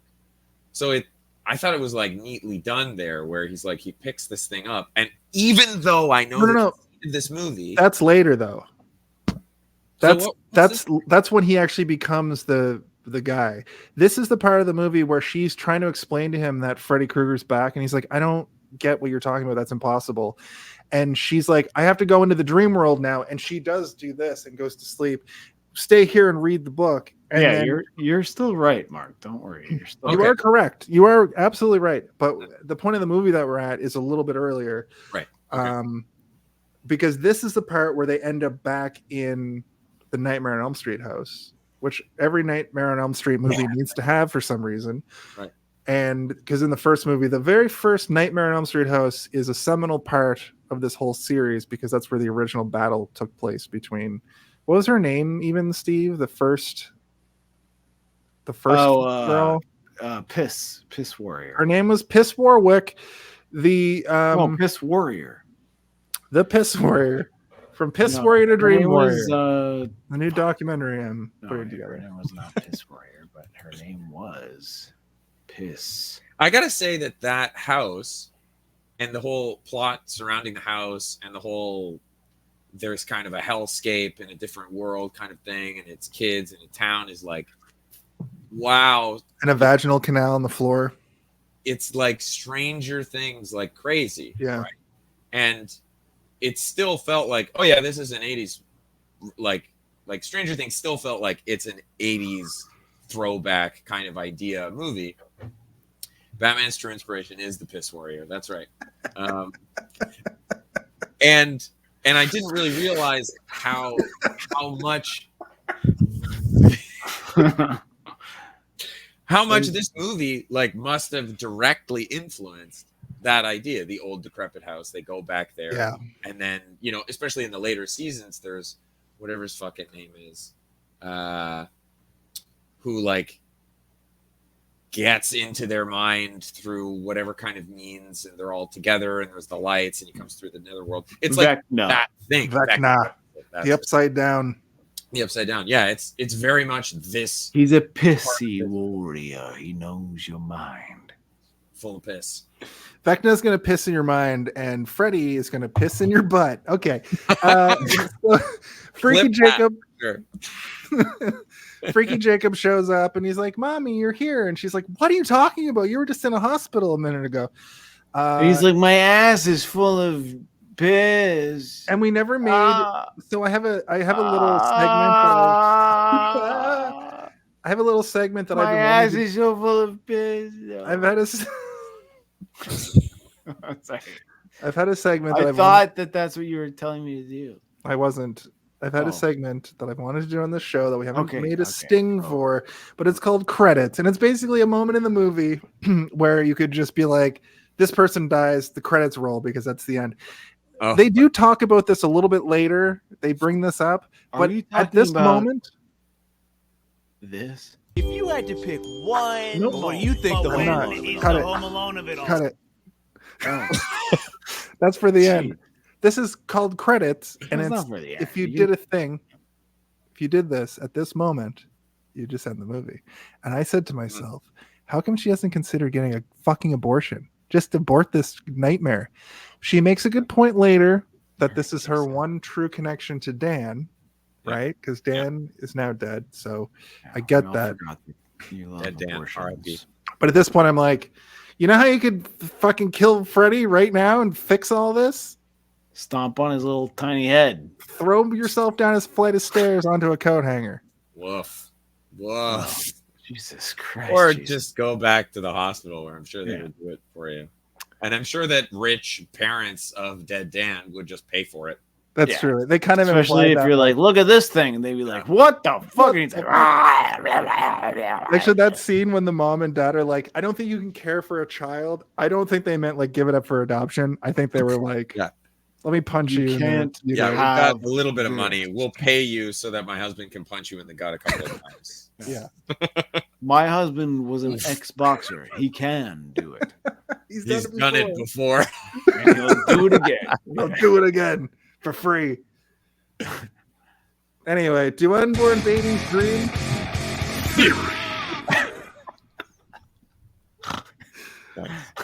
Nice. I don't think that anyone said that. Yeah, that was pretty good. But the question everybody's been burning to ask, the burning question everybody's been wanting to ask themselves this week on Hey, Did You See This One is, do babies dream? And I thought this was some sort of weird pseudoscience because Yvette is like, yeah, they dream, because the sequence, what ends up happening of the time is Alice is like, I need you to get me in this room so I can get an ultrasound so I can see my baby now. And Yvette's like, I shouldn't be every doing time that. I go into a room with babies in it, She goes into the room with Yvette like they're sneaking her in, and then the doctor just walks in like, well, we don't need to do this for several more months, but I guess we're gonna do an ultrasound of your 1-month-old baby because you requested it or something. Yeah. And Yvette's like, I could get in a lot of trouble for this. Like, I didn't get it. Right there. Like, yeah, it's a weird plot. What is it? It's just a plot. I don't know. She's barely a nurse. The costume that she's wearing, I'm pretty sure means she's what's known as a candy striper, right? Uh-huh. You know this concept? Yeah, hospital volunteer. They're called candy stripers. Yes. Yeah. So she's a nurse's assistant, and she's doing too much. She's doing too much. Yeah, she really can take a lot of liberties, and is definitely like, you're kind of sort of pregnant. Is like, oh yeah, you've just sort of taken that from the doctor. Absolutely. Like, you kind of walked right into that on purpose. If I was a doctor, I'd be like, yeah, like. Your camera tell her on purpose. Your camera froze for a second with you doing this. Oh yeah. So it was just the value of comedy was very good. Technical difficulties. Great. I wrote the hellhole in the ground is a vagina. I think I typoed an F instead of a V, so vagina is officially what the vagina is known as now. That's a different thing. It's a different thing, brother. Steve saying that's funny. That's funny. It's funny. Steve hates this movie so much that he's just like, we're almost done the movie, by the way. We're close. It's 9:40 and we've never plowed through. Wait, no way. It's only 9:40. It's only 9:40. We're nearing the Home Alone of it all. Well, that's what I want to do. We're gonna get to it. We're close. If you had to pick one, do you want to just do it now? Well, we could, but what are we missing? If we no. This is crazy. We're going. It's unprecedented. There's nothing to talk about in this movie except for exactly what happens in this movie. Yeah. It's the thing about the problem. Classic Freddy putting souls of his victims in the baby. That's a trope that Freddy does in these movies where he likes to put souls in himself. Do we want to talk about the end of this movie where he's like a squirrel with nuts. He just fucking hides them everywhere. He hides his nuts everywhere. Oh, I forgot about this. This baby is full of these souls. I think they're gonna go bad. But there's also moments where the little kid is going up the stairs, and then we got to talk about that. Oh my god, yeah, the MC Escher scene, yeah, where all the stairs are going everywhere, fucking kudos. But that was so cool. It was so well done, and the space of it, I really felt like all of the actors understood where they were supposed to be looking.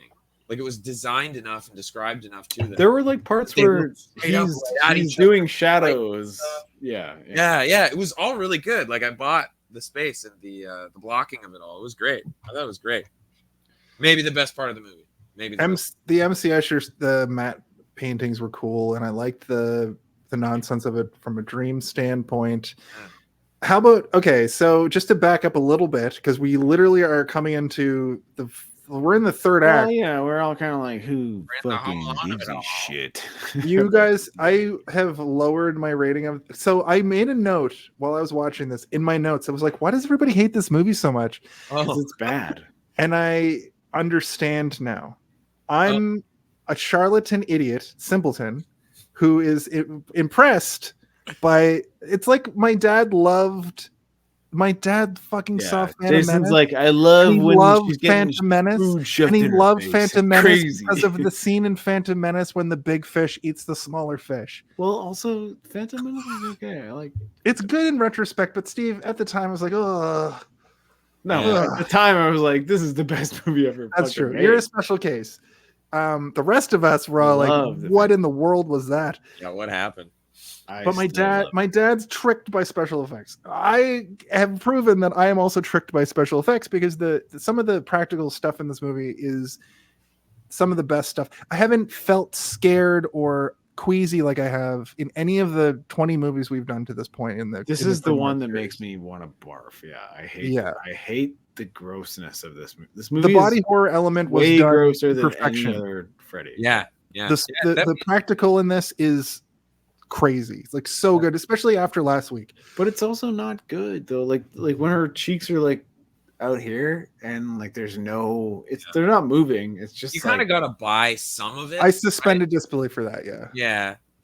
But on the whole, yeah, a lot of it was really good, and I was interested in that for sure. I think that I didn't make my opinion known about what I thought of this movie at the beginning. Steve hated it, and Jason loved it, and I was like pretty firmly in the middle. There were things that I liked, there were things I didn't like, and I still don't really know where I am. But I think I would watch it again. I think I liked it actually. Like, you know, it is what it is, but yeah, it was interesting. Mark, I don't want to be that guy, but you're going to have to say that all over again in about 15 minutes when we get to our final thoughts. Shit, I did write it all down. That was like a rehearsal line. So you are an actor. You're used to rehearsal, but this is the real deal. We're alive to 8 people right now. Who? 3 of them are us. Weird. Okay.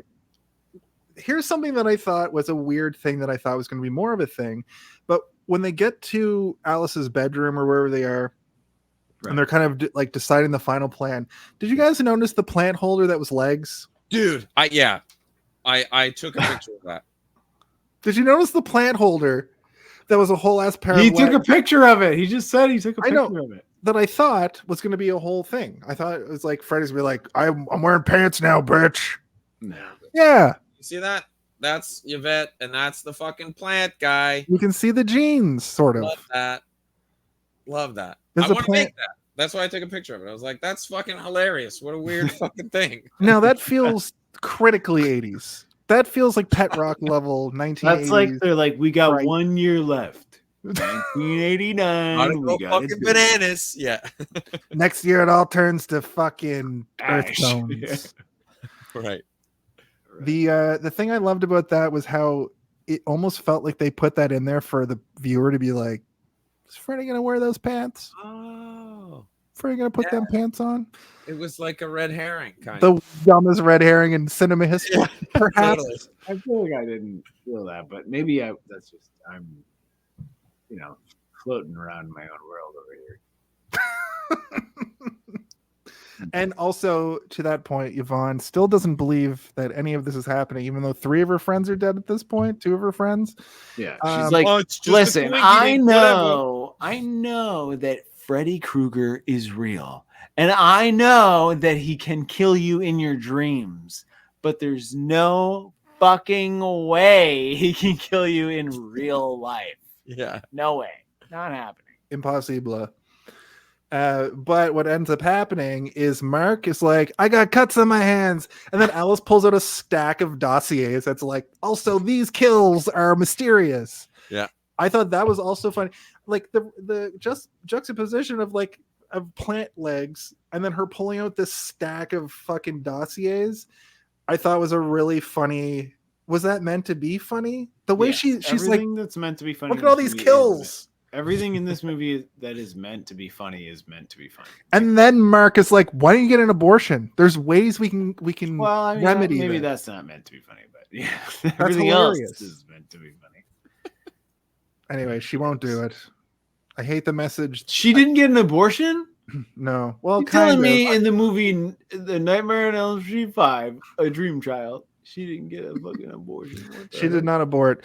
But she does do some sort of like, I don't want to abort the child because it's because part he of really reminds me of Jurassic Park, and I love. He reminds me of Jurassic Park from the future, and I'm from the future. I'm a telekinesis after all. I've only seen it once, and I love that movie. But all right, I feel like maybe there's a missed opportunity in this movie that there could have been some kind of nightmare about an abortion. Yeah. You know what I mean? Like, yeah. Think of that and then knocked it off the table. Well, there was like Evil Dead 2. There's like stuff like that was like. There's that episode of Tales from the Crypt TV show. There is a dream at the very, very beginning, but it's like, yeah, it's not what you're saying. It could have been way better, right? Like a crazy, better, yeah. Like Freddy, like pushing himself out of their tummy or something. You know, like some crazy, like a scary thing. I'm kind of sorry I brought it up. Ew. Yeah, well, you know, I got a couple other ones in the chamber. She wants to keep it because of Dan. This is when we go to what you were talking about earlier, Mark, where the parents are sort of giving her the gears about keeping the baby. The mom really, it felt like, you know, I don't think you're ready to have a baby. I don't have any alternative solutions, and I'm not going to allude to anything you could possibly do after Mark just dropped that great abortion line with, why don't you get rid of the baby with an abortion? Right after that. Yeah. Right after that. So I don't think all the mom had to say was like, I don't think you're ready to deal with kids. Maybe you should consider putting the child up for adoption. They don't get that far in the conversation. No, they get to abortion. Abort it. Yeah. Hit the red button, baby. Hit the red button. Ooh. That's fucked up, Steve. That fucked me up. The fact that the button for the button for the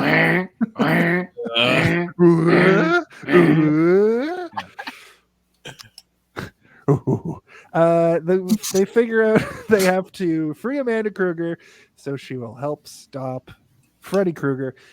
So once again, the mother of the freak monster has to be the one to save the day from beyond the grave posthumously. That's how I pronounce that. Don't think about it too hard. Alice goes into the dream world. Mark is going to fall asleep. So you're right. I had it messed up from before where he gets his hand cut. You were right that this scene here is where he opens the book and she goes to sleep. And I was right. Period. Where you going, Piglet? Was a great line. I thought. Yeah. I thought it made me feel weird. Yvonne. Yeah. Freddy attempts to kill Yvonne with. I don't even know if that's really her name. Yvonne. That's how I've been writing it. He attempts to. Wrong the whole time. Right. Yeah.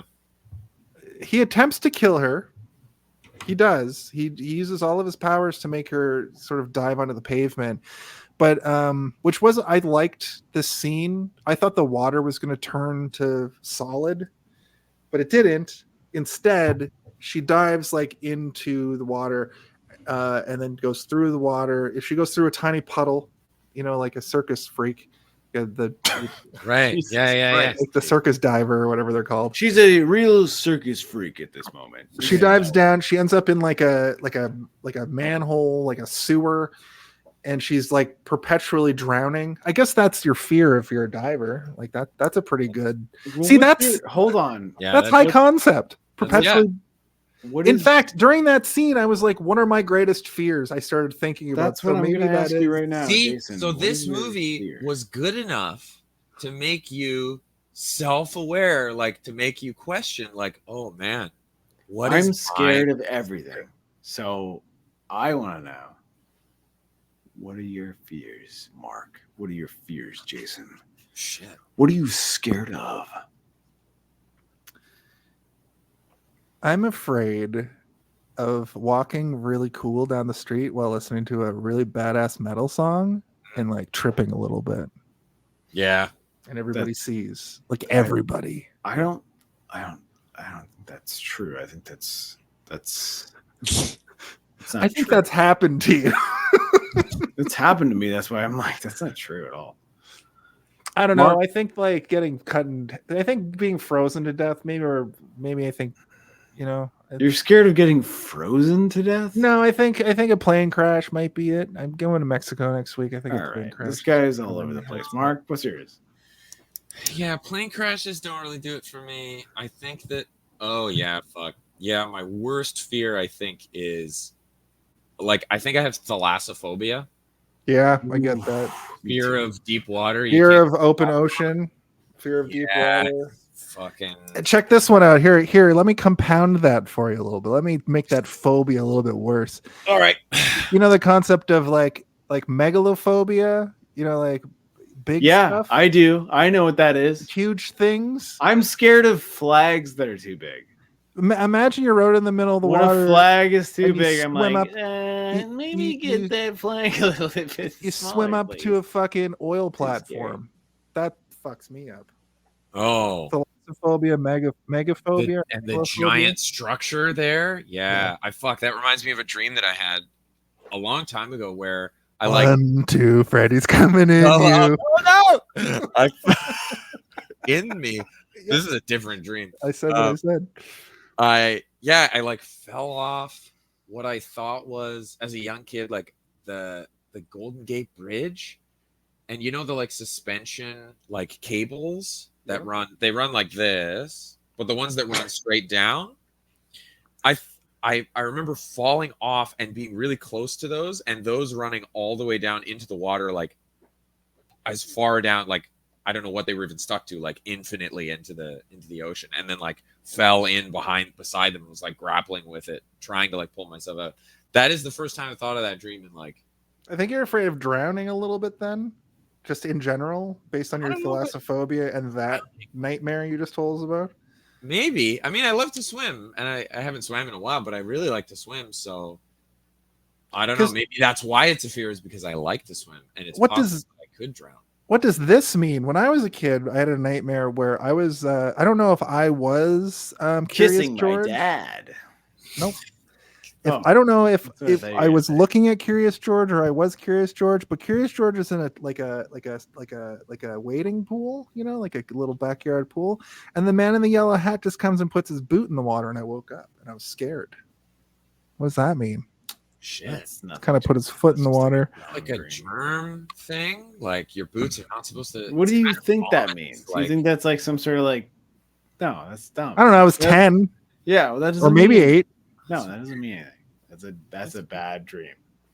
It's a bad dream. Maybe if Freddy Krueger was like, foot in the water, bitch. Imagine he put his foot in the water and went, bon appetit, bitch. And you're like, oh, shit. Maybe, yeah. I used to have a dream when I had braces constantly, and I'm still recurring a little bit, where like I can imagine having braces would be a dream that you would have. Yeah. No, I had braces. Oh, for years after, I would have dreams that my teeth were being pushed in. You had dreams later, but like your teeth were still all fucked up or whatever. No, my teeth were my teeth were always fine. Okay, my teeth were always sorry. perfect. What are you saying then? After I had braces. For years after, I would have nightmares that my teeth were being pushed in. Oh, your teeth were the attacking feeling, you. The feeling of like did you guys have braces? Yeah. No. You know when they would tighten your braces? Oh yeah. You'd be fucked up for a day because of the incredible pain. Yeah. I didn't have braces. Am I weird? No. Your teeth are fine. My teeth were fine. I think there's a scam with dentists where no matter what, they're going to try. Well, you guys have straight teeth. I don't have straight teeth, but I do have cool teeth. Yeah, you don't have like a snaggle tooth. No, I don't. No, my teeth are all right. Like your teeth are great. Great. Your teeth are great. Your teeth are great. You don't have movie star jaws. If you guys jaws don't like keep Mark, saying my teeth are great, you do actually. I will all kill three myself. of us have movie star jawlines. Don't Good say job. that. Good That's job. worse than an abortion. What? But I missed something there. We were talking about Jaws, and then we didn't watch. Yeah. Didn't. Hey, Steve, check this cup out. Wow, it looks like. Wait. I wish I could do the TIE fighter. Oh, it's the masturbation chamber. It's the Guy Fighter. Yeah. At any rate, we've really padded out this last 10 minutes with whatever the fuck that was. So where are you going, Piglet? We can keep going forever. No, it's good. Yvonne. No, but Mark is the best guest we've ever had. It's true, Mark. You're the greatest. You're the greatest guest. You're a great guest. This is a lot of fun. This is the thing that we have to understand now is that Mark, you have been a very good guest. And you're the first guest in my new way of writing notes where I skipped over a whole bunch of stuff. And I was going to say something, but then Jason decided to talk. That's how I talk, naturally. See? I can really see a rift forming between the "Hey, did you see this one?" hosts. Wait, what you gotta say? I hope that wasn't my doing. I No. mean to. No. This is a classic episode. This is a classic episode. Movie star Jaws. Look at us. Look at us. Look at us. Ding. Gnashing your teeth for the social elites or whatever. Ugh, I hate that. I hate that. Gnashing your teeth is extremely funny to me. Gnash your teeth. That's when your teeth are soft and you just chew your teeth. Yeah. That would be a dream. That would be a nightmare. People have dreams about teeth falling out and stuff. I've never had one of those. You've never had a tooth out dream? They mean stuff. Never It's once. in like the dream book or Yeah, it whatever. means That's mom like is your my dad or main dream book where I'm like, let me get this dream book. Is that what that Oh, means? my teeth! My fucking yeah. teeth! Your What the mom fuck? is your dad? Yeah. When your teeth fall out in a dream, it means your mom's your dad. Well, you wouldn't be I wrong. never knew that my mom was my dad. See, there you go. Well, if you've had one of fuck. those dreams, that's what. That's Next what time I go see my mom, I'm gonna be like, "Are you my dad?" Are you my dad? Your dad's like, hey, what the hell, man? I'm right here. Did you guys like it when Alice stabs Freddy in the head with a fucking, I guess, one of those things that you fish stuff out of a pool with? I think the Oh. entirety of the end of this movie was okay. It wasn't good, but it was like I'm into it. I like The next sequence is literally, I think, one of the best things I've ever seen. And it's like there's animation and stop motion and some interesting concepts. It was better than the last couple MCU movies. when he's like, "Ah," and he's got like all the pieces on his body. That's all the faces. That's a different movie. Oh, That's the movie in the behind you. That's literally the last movie where he shows all the. oh, yeah. No, this one, one of the final kills, the final kill. This movie Is- sucks, Jason. I'm just saying. Mark, The That's point. fine. You can feel that way about it, but I have to at least say the things that have happened. It's the sequence where he's reading the comic book, like you were saying, Mark, and he sees the things that are happening in the dream. He gets sucked into the comic book. He turns into Phantom Knight or whatever. We should And- all do the ding ding ding ding ha ha ha ha ha like the when we turn into the superhero Freddy. That'd be pretty cool. I'm Super Freddy, bitch. Oh, and I like how he like his lines are like faster than a speeding. Oh fuck, I forget what they are, but He's like a Plays the riff superhero, on yeah. Superman But it's also lines. it seems wrong, right? Like it's like a wrong Freddy kind of thing. But like, He's like on Captain Planet when there was like the wrong Planeteers. Captain Muck or whatever his name. Yeah. Yeah. He was kind of just Black Adam though, because he had the Shazam bolt and was just like anti-superhero. Yeah. And also the Black Adam movie was probably worse than this movie in my opinion. I'm glad I skipped it. Movie fucking sucked. Made me not want to watch Shazam 2, which I heard was fine, but I don't like But the I'll never DC. watch it now. I'll probably the watch it someday. Thing that I And it's heard. free. It's been free for like a year. Oh god. I'm still like Who gives a fuck? who gives a fuck? And I don't care about any of DC shit. Anyway, Am I the one who has to say it? The bat, he loves us all. He takes each and every one of us downtown. And then he takes each and every one of us uptown. And then he takes each and every one of us to Arkham. And I don't want to go back to Arkham. No, Batman. that was scarier. Than I thought it was gonna be funny, but it was scary. it was a scary one.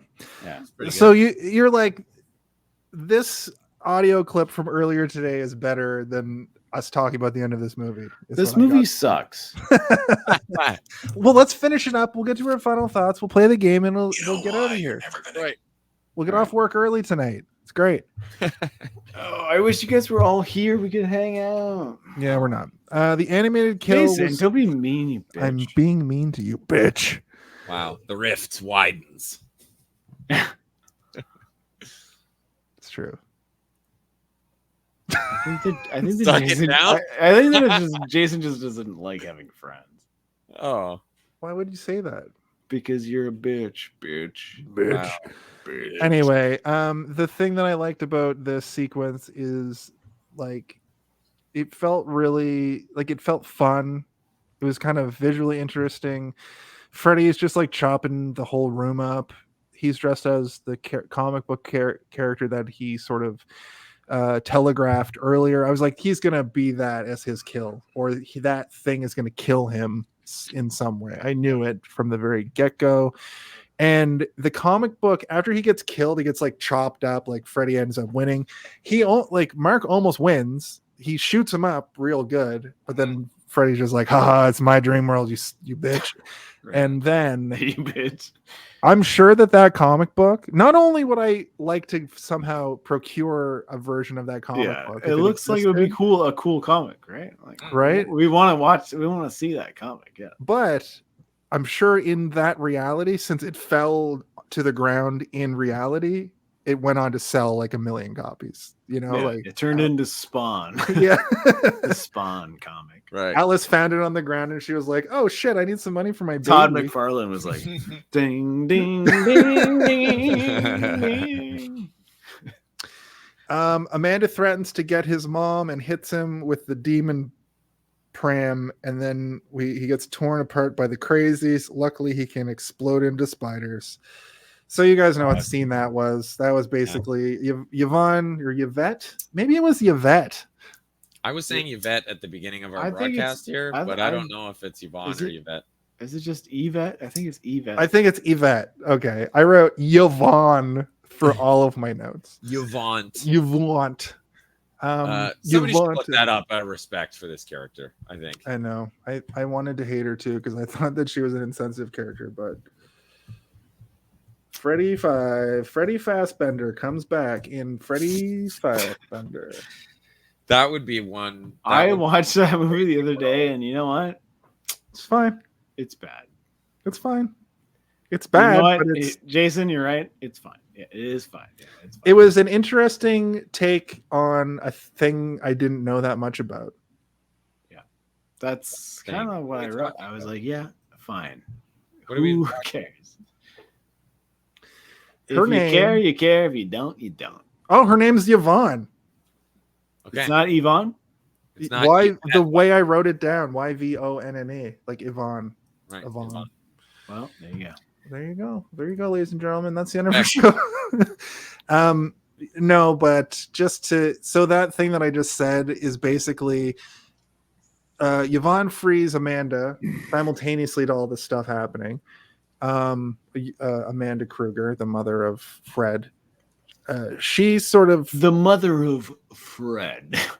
That was a freaky moment, though. Like, like the head turns around to skull, and then she turns into a ghost. Yeah, it's also like 1 million men being like.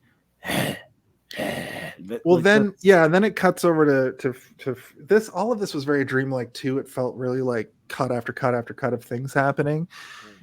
I just thought it was funny that he gets ripped to shreds, and then Alice's shirt explodes into like tarantulas. Yeah, poorly rotoscoped spiders. I and felt like one so tarantula bad. on her shoulder.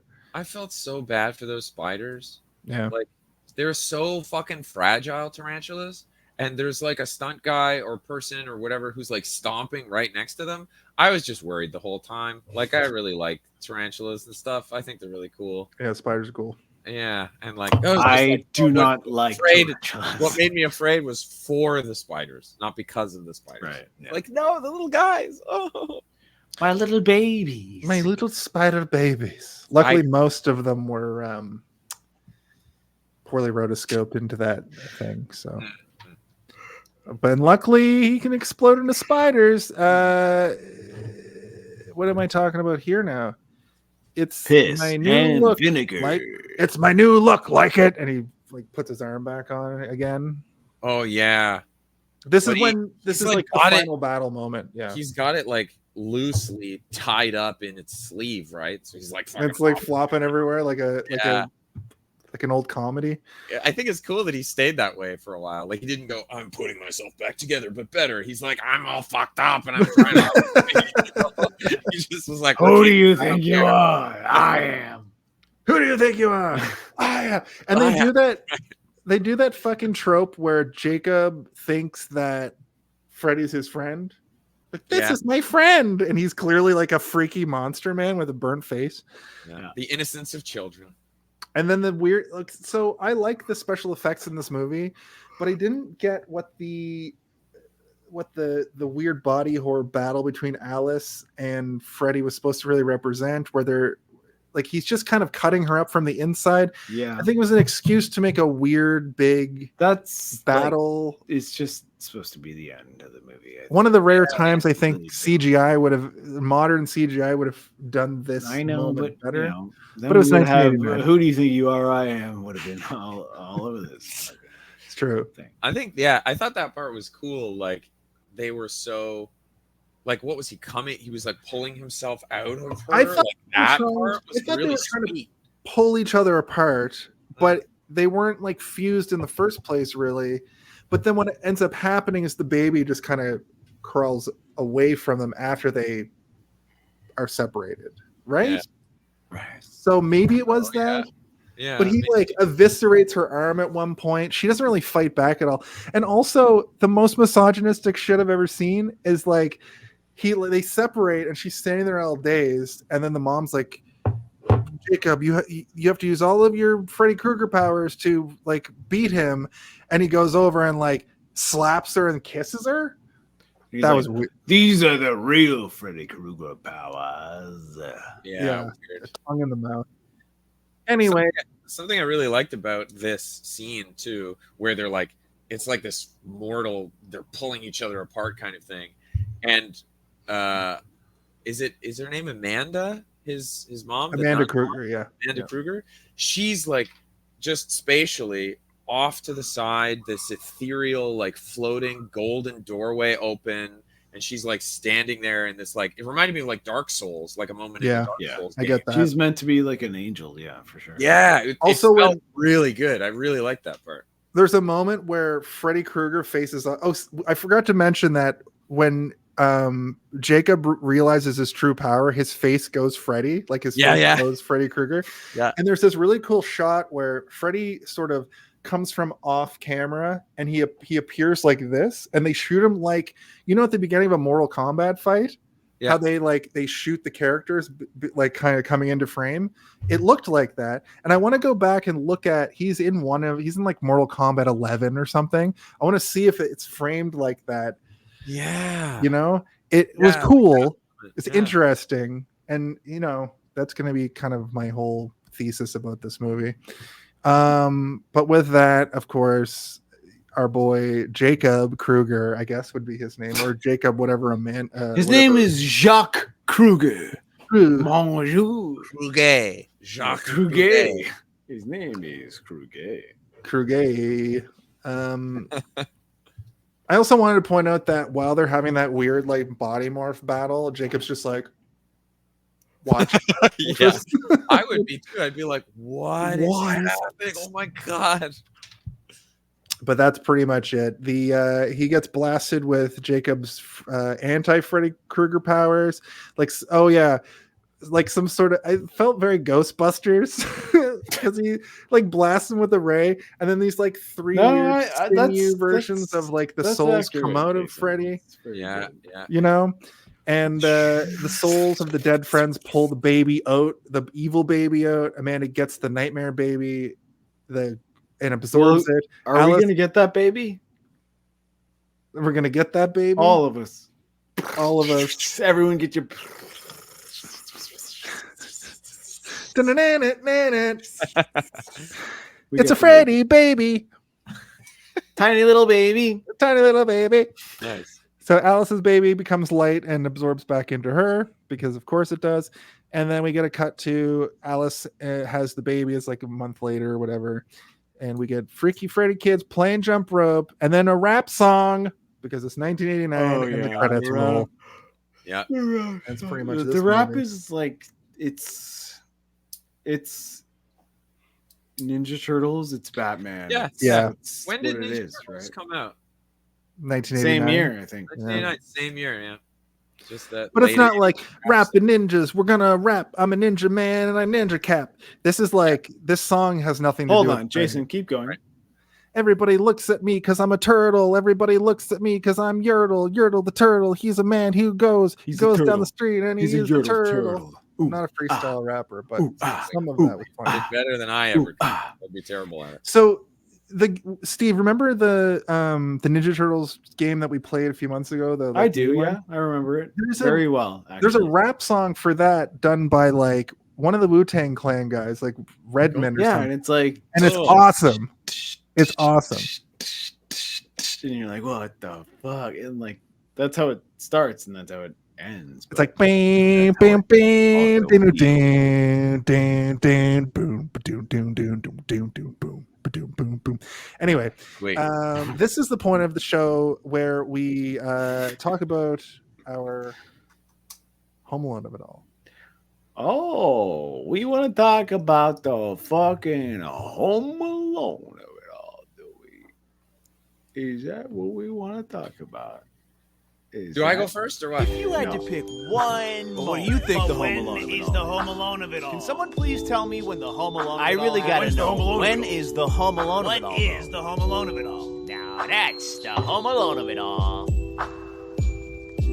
Now that's That's the the Home Alone Home of it Alone of it all, all. Mark. You know what you need. I explained it to you briefly earlier, but essentially the Home Alone of it all is the idea that in the movie Home Alone, the part that we all want to go see is when Kevin McAllister booby traps the shit out of his home and Marvin Pervert, what are their names? Marvin, Harry. His name is Marvin Pervert. Yeah. Marvin Pervert attacks the home. And basically you want to see, you came here to, the thing you came here My to name's Marvin Pervert, and I'm coming for your home. emphasis on coming. Whoa. I think in this movie, Mark, go ahead. the actual Home Alone of it all in this movie is I don't know, like it's always someone standing up to Freddy and them being able to do something to fight him. So you get a bit of that in Mark's fight, and you get a lot of that in the climax of the movie, like the very last sort of battle with him. Because yeah, it's fun to watch him just like toy with people and take over somebody's dream and, you know, steamroll them and just kill them. But it's better when there's a play, when there's play back and forth, right? And you see what these characters, like, you want to do. Like, what am I saying? Like, you see the fantasy of being able to control your dreams, and when these characters are able to fight back and turn into the superhero or what have you, like that's I think, I didn't know this, but that's what I came here to see, I think.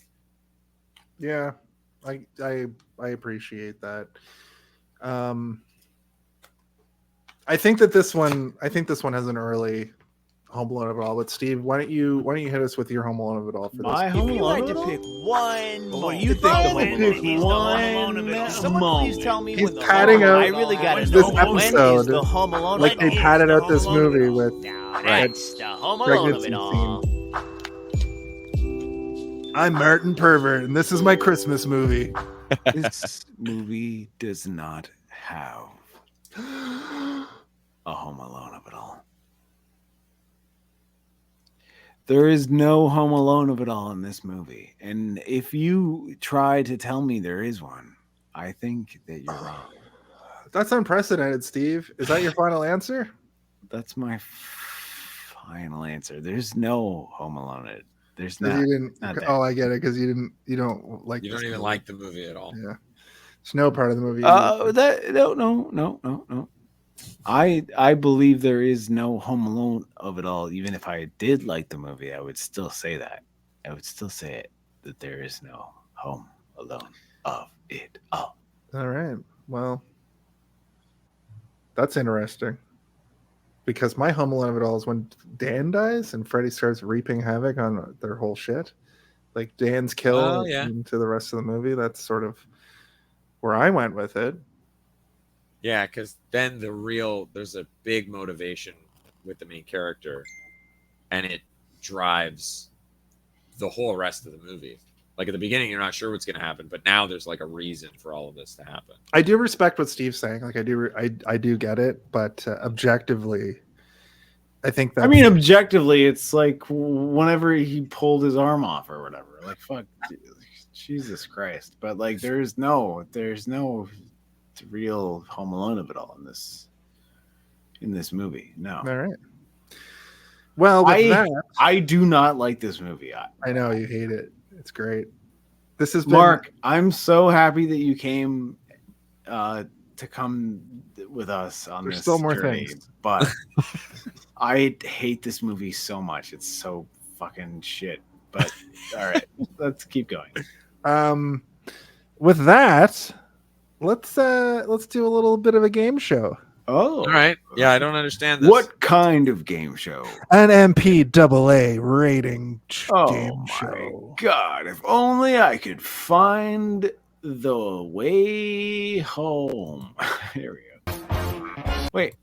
What? It's time to play Guess the MPAA.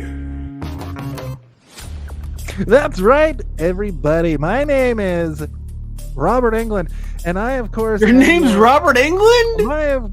My role on this show is I am the host of the world's greatest game show in the history of internet game shows. And, of course, this is the MPAA rating game. The rules are simple. There's a 5-digit number. I'm going to give you the first 2 digits of the MPAA number. All you have to do is guess the next 3 numbers. And, of course, the guess goes first. Mark, did you hear that? Yeah. Give me a number between 001 and 999. I'll tell you if you're higher or lower.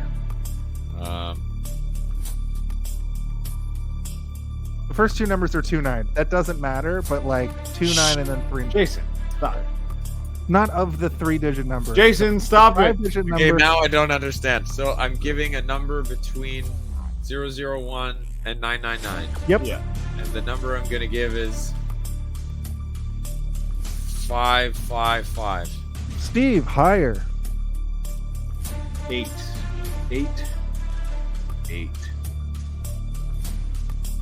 Mark, higher. 998. Steve, lower. 9 7 7. What?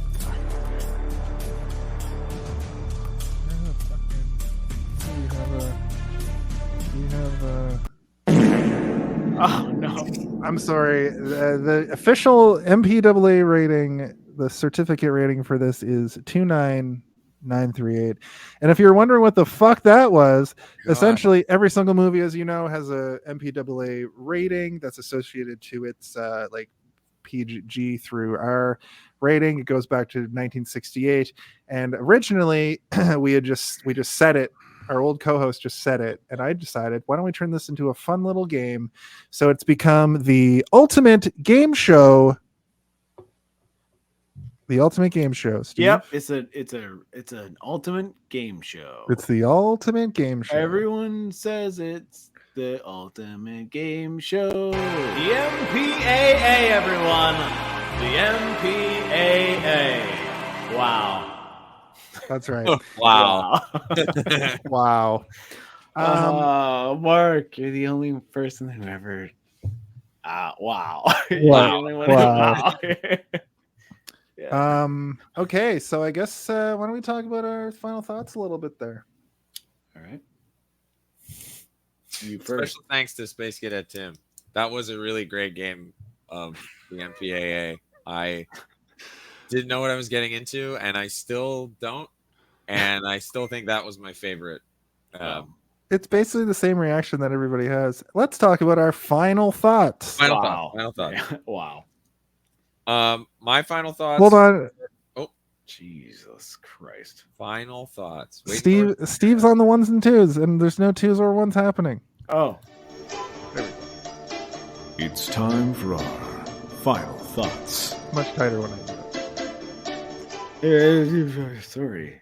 just like the beginning of the show, of course, it is a tradition for our guest to go first. So, Mark, why don't you give us your final thoughts? And on top of that, if you have a rating for this movie, whether it be serious out of 5 out of 10, or if you want to do a funny little rating, the court is yours. The stage is yours. Star, stage, and screen. Star, stage, and screen. My final thoughts about this movie are it had a lot of potential, I think, to not be a cartoon version of itself. And I think there were moments where it succeeded in having some gravity that I was not expecting. I think it was a little too short. I think we could have done more sitting with some characters and getting to know them. Probably it would have made it a better film. But for what it is, the 5th in a series of fucking nonsense dream slasher movies, yeah, like it's one you'd put on the 5th in a row and it would be part of the story, and it's fun. It's just like fun. So I don't have some kooky rating to give it, but like, I don't know, out of 5, I guess it's like, I give it a 3. Reasonable. It's interesting you say that about the fun element. Steve, I didn't do that. That wasn't me. Steve, what are your final thoughts for the film A Nightmare on Elm Street 5, The Dream Child? This movie is bad, but I do like some stuff. I like the guy when he's wearing like no shirt and he's about to get into the pool, but he's wearing jeans. That was pretty cool. The gayest part of the movie? Yeah, the gayest part of the movie. I love that. I also love that they somehow made me think of Jurassic Park a couple times in this movie, just by having like a kid in it who is like, I was like, oh, that's the kid from Jurassic Park. So that made me feel better, because I was like, I'm thinking of a better movie that I could watch this movie in my head instead of this one. I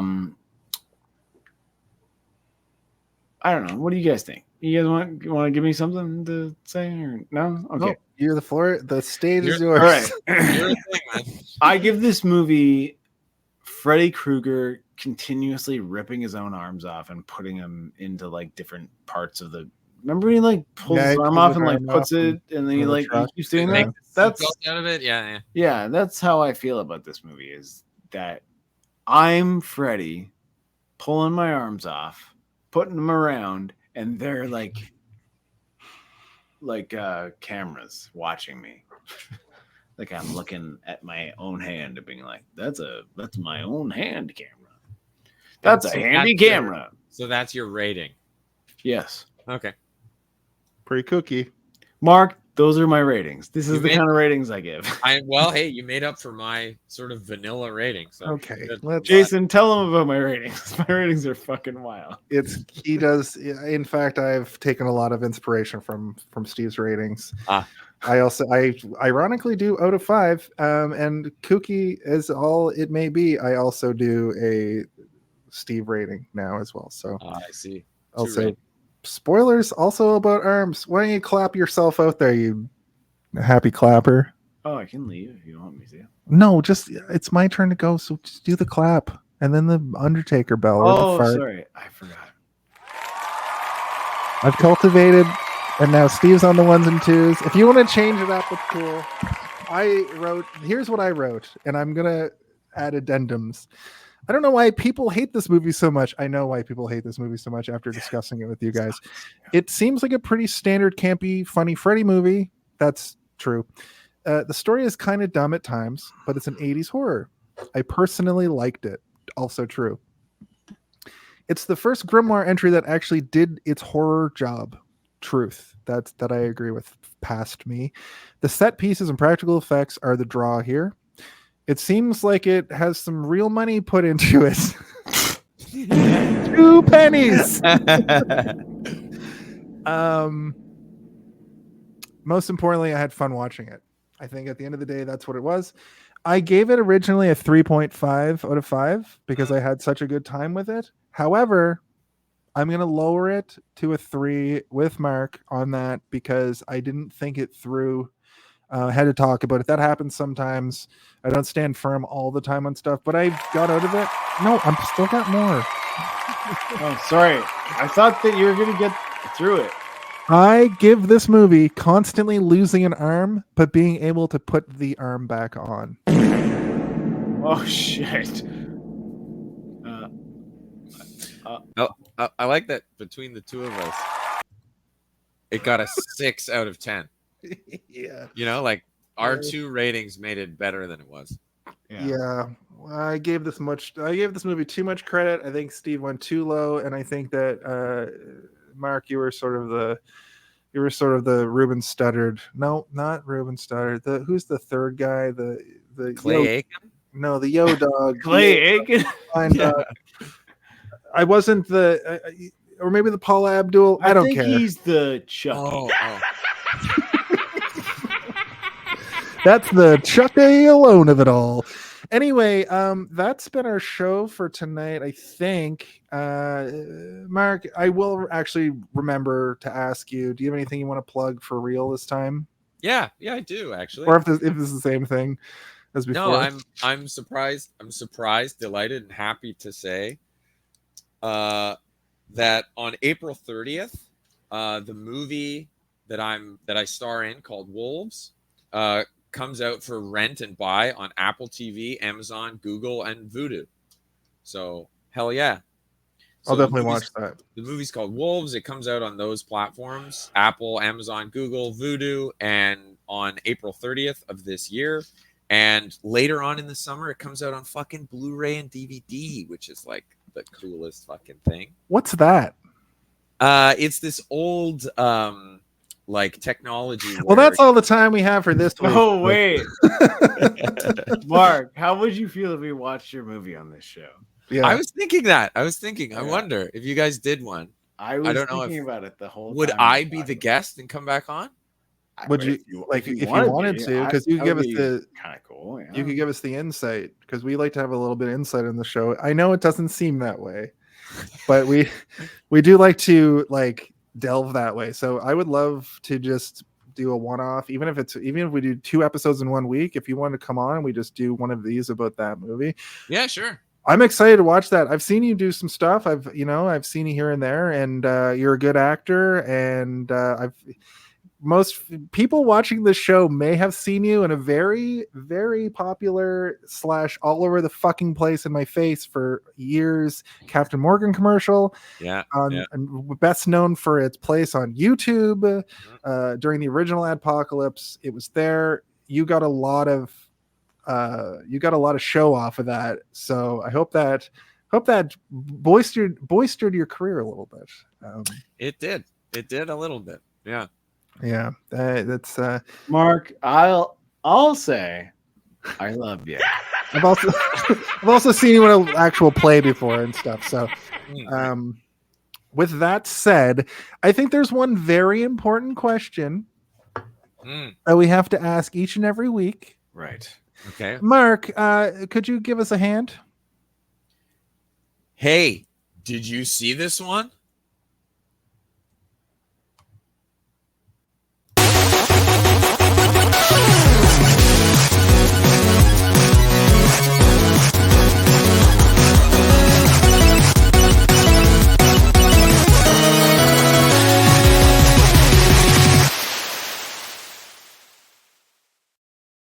Trying to figure out where to press it and how to press it. Jason. That was fun. Mark, I'm so happy you were there. That was so nice. That was such a nice thing to have you on. Yeah, this was fun. Wait, they can still see us. Oh. Hold on. We gotta do the thing.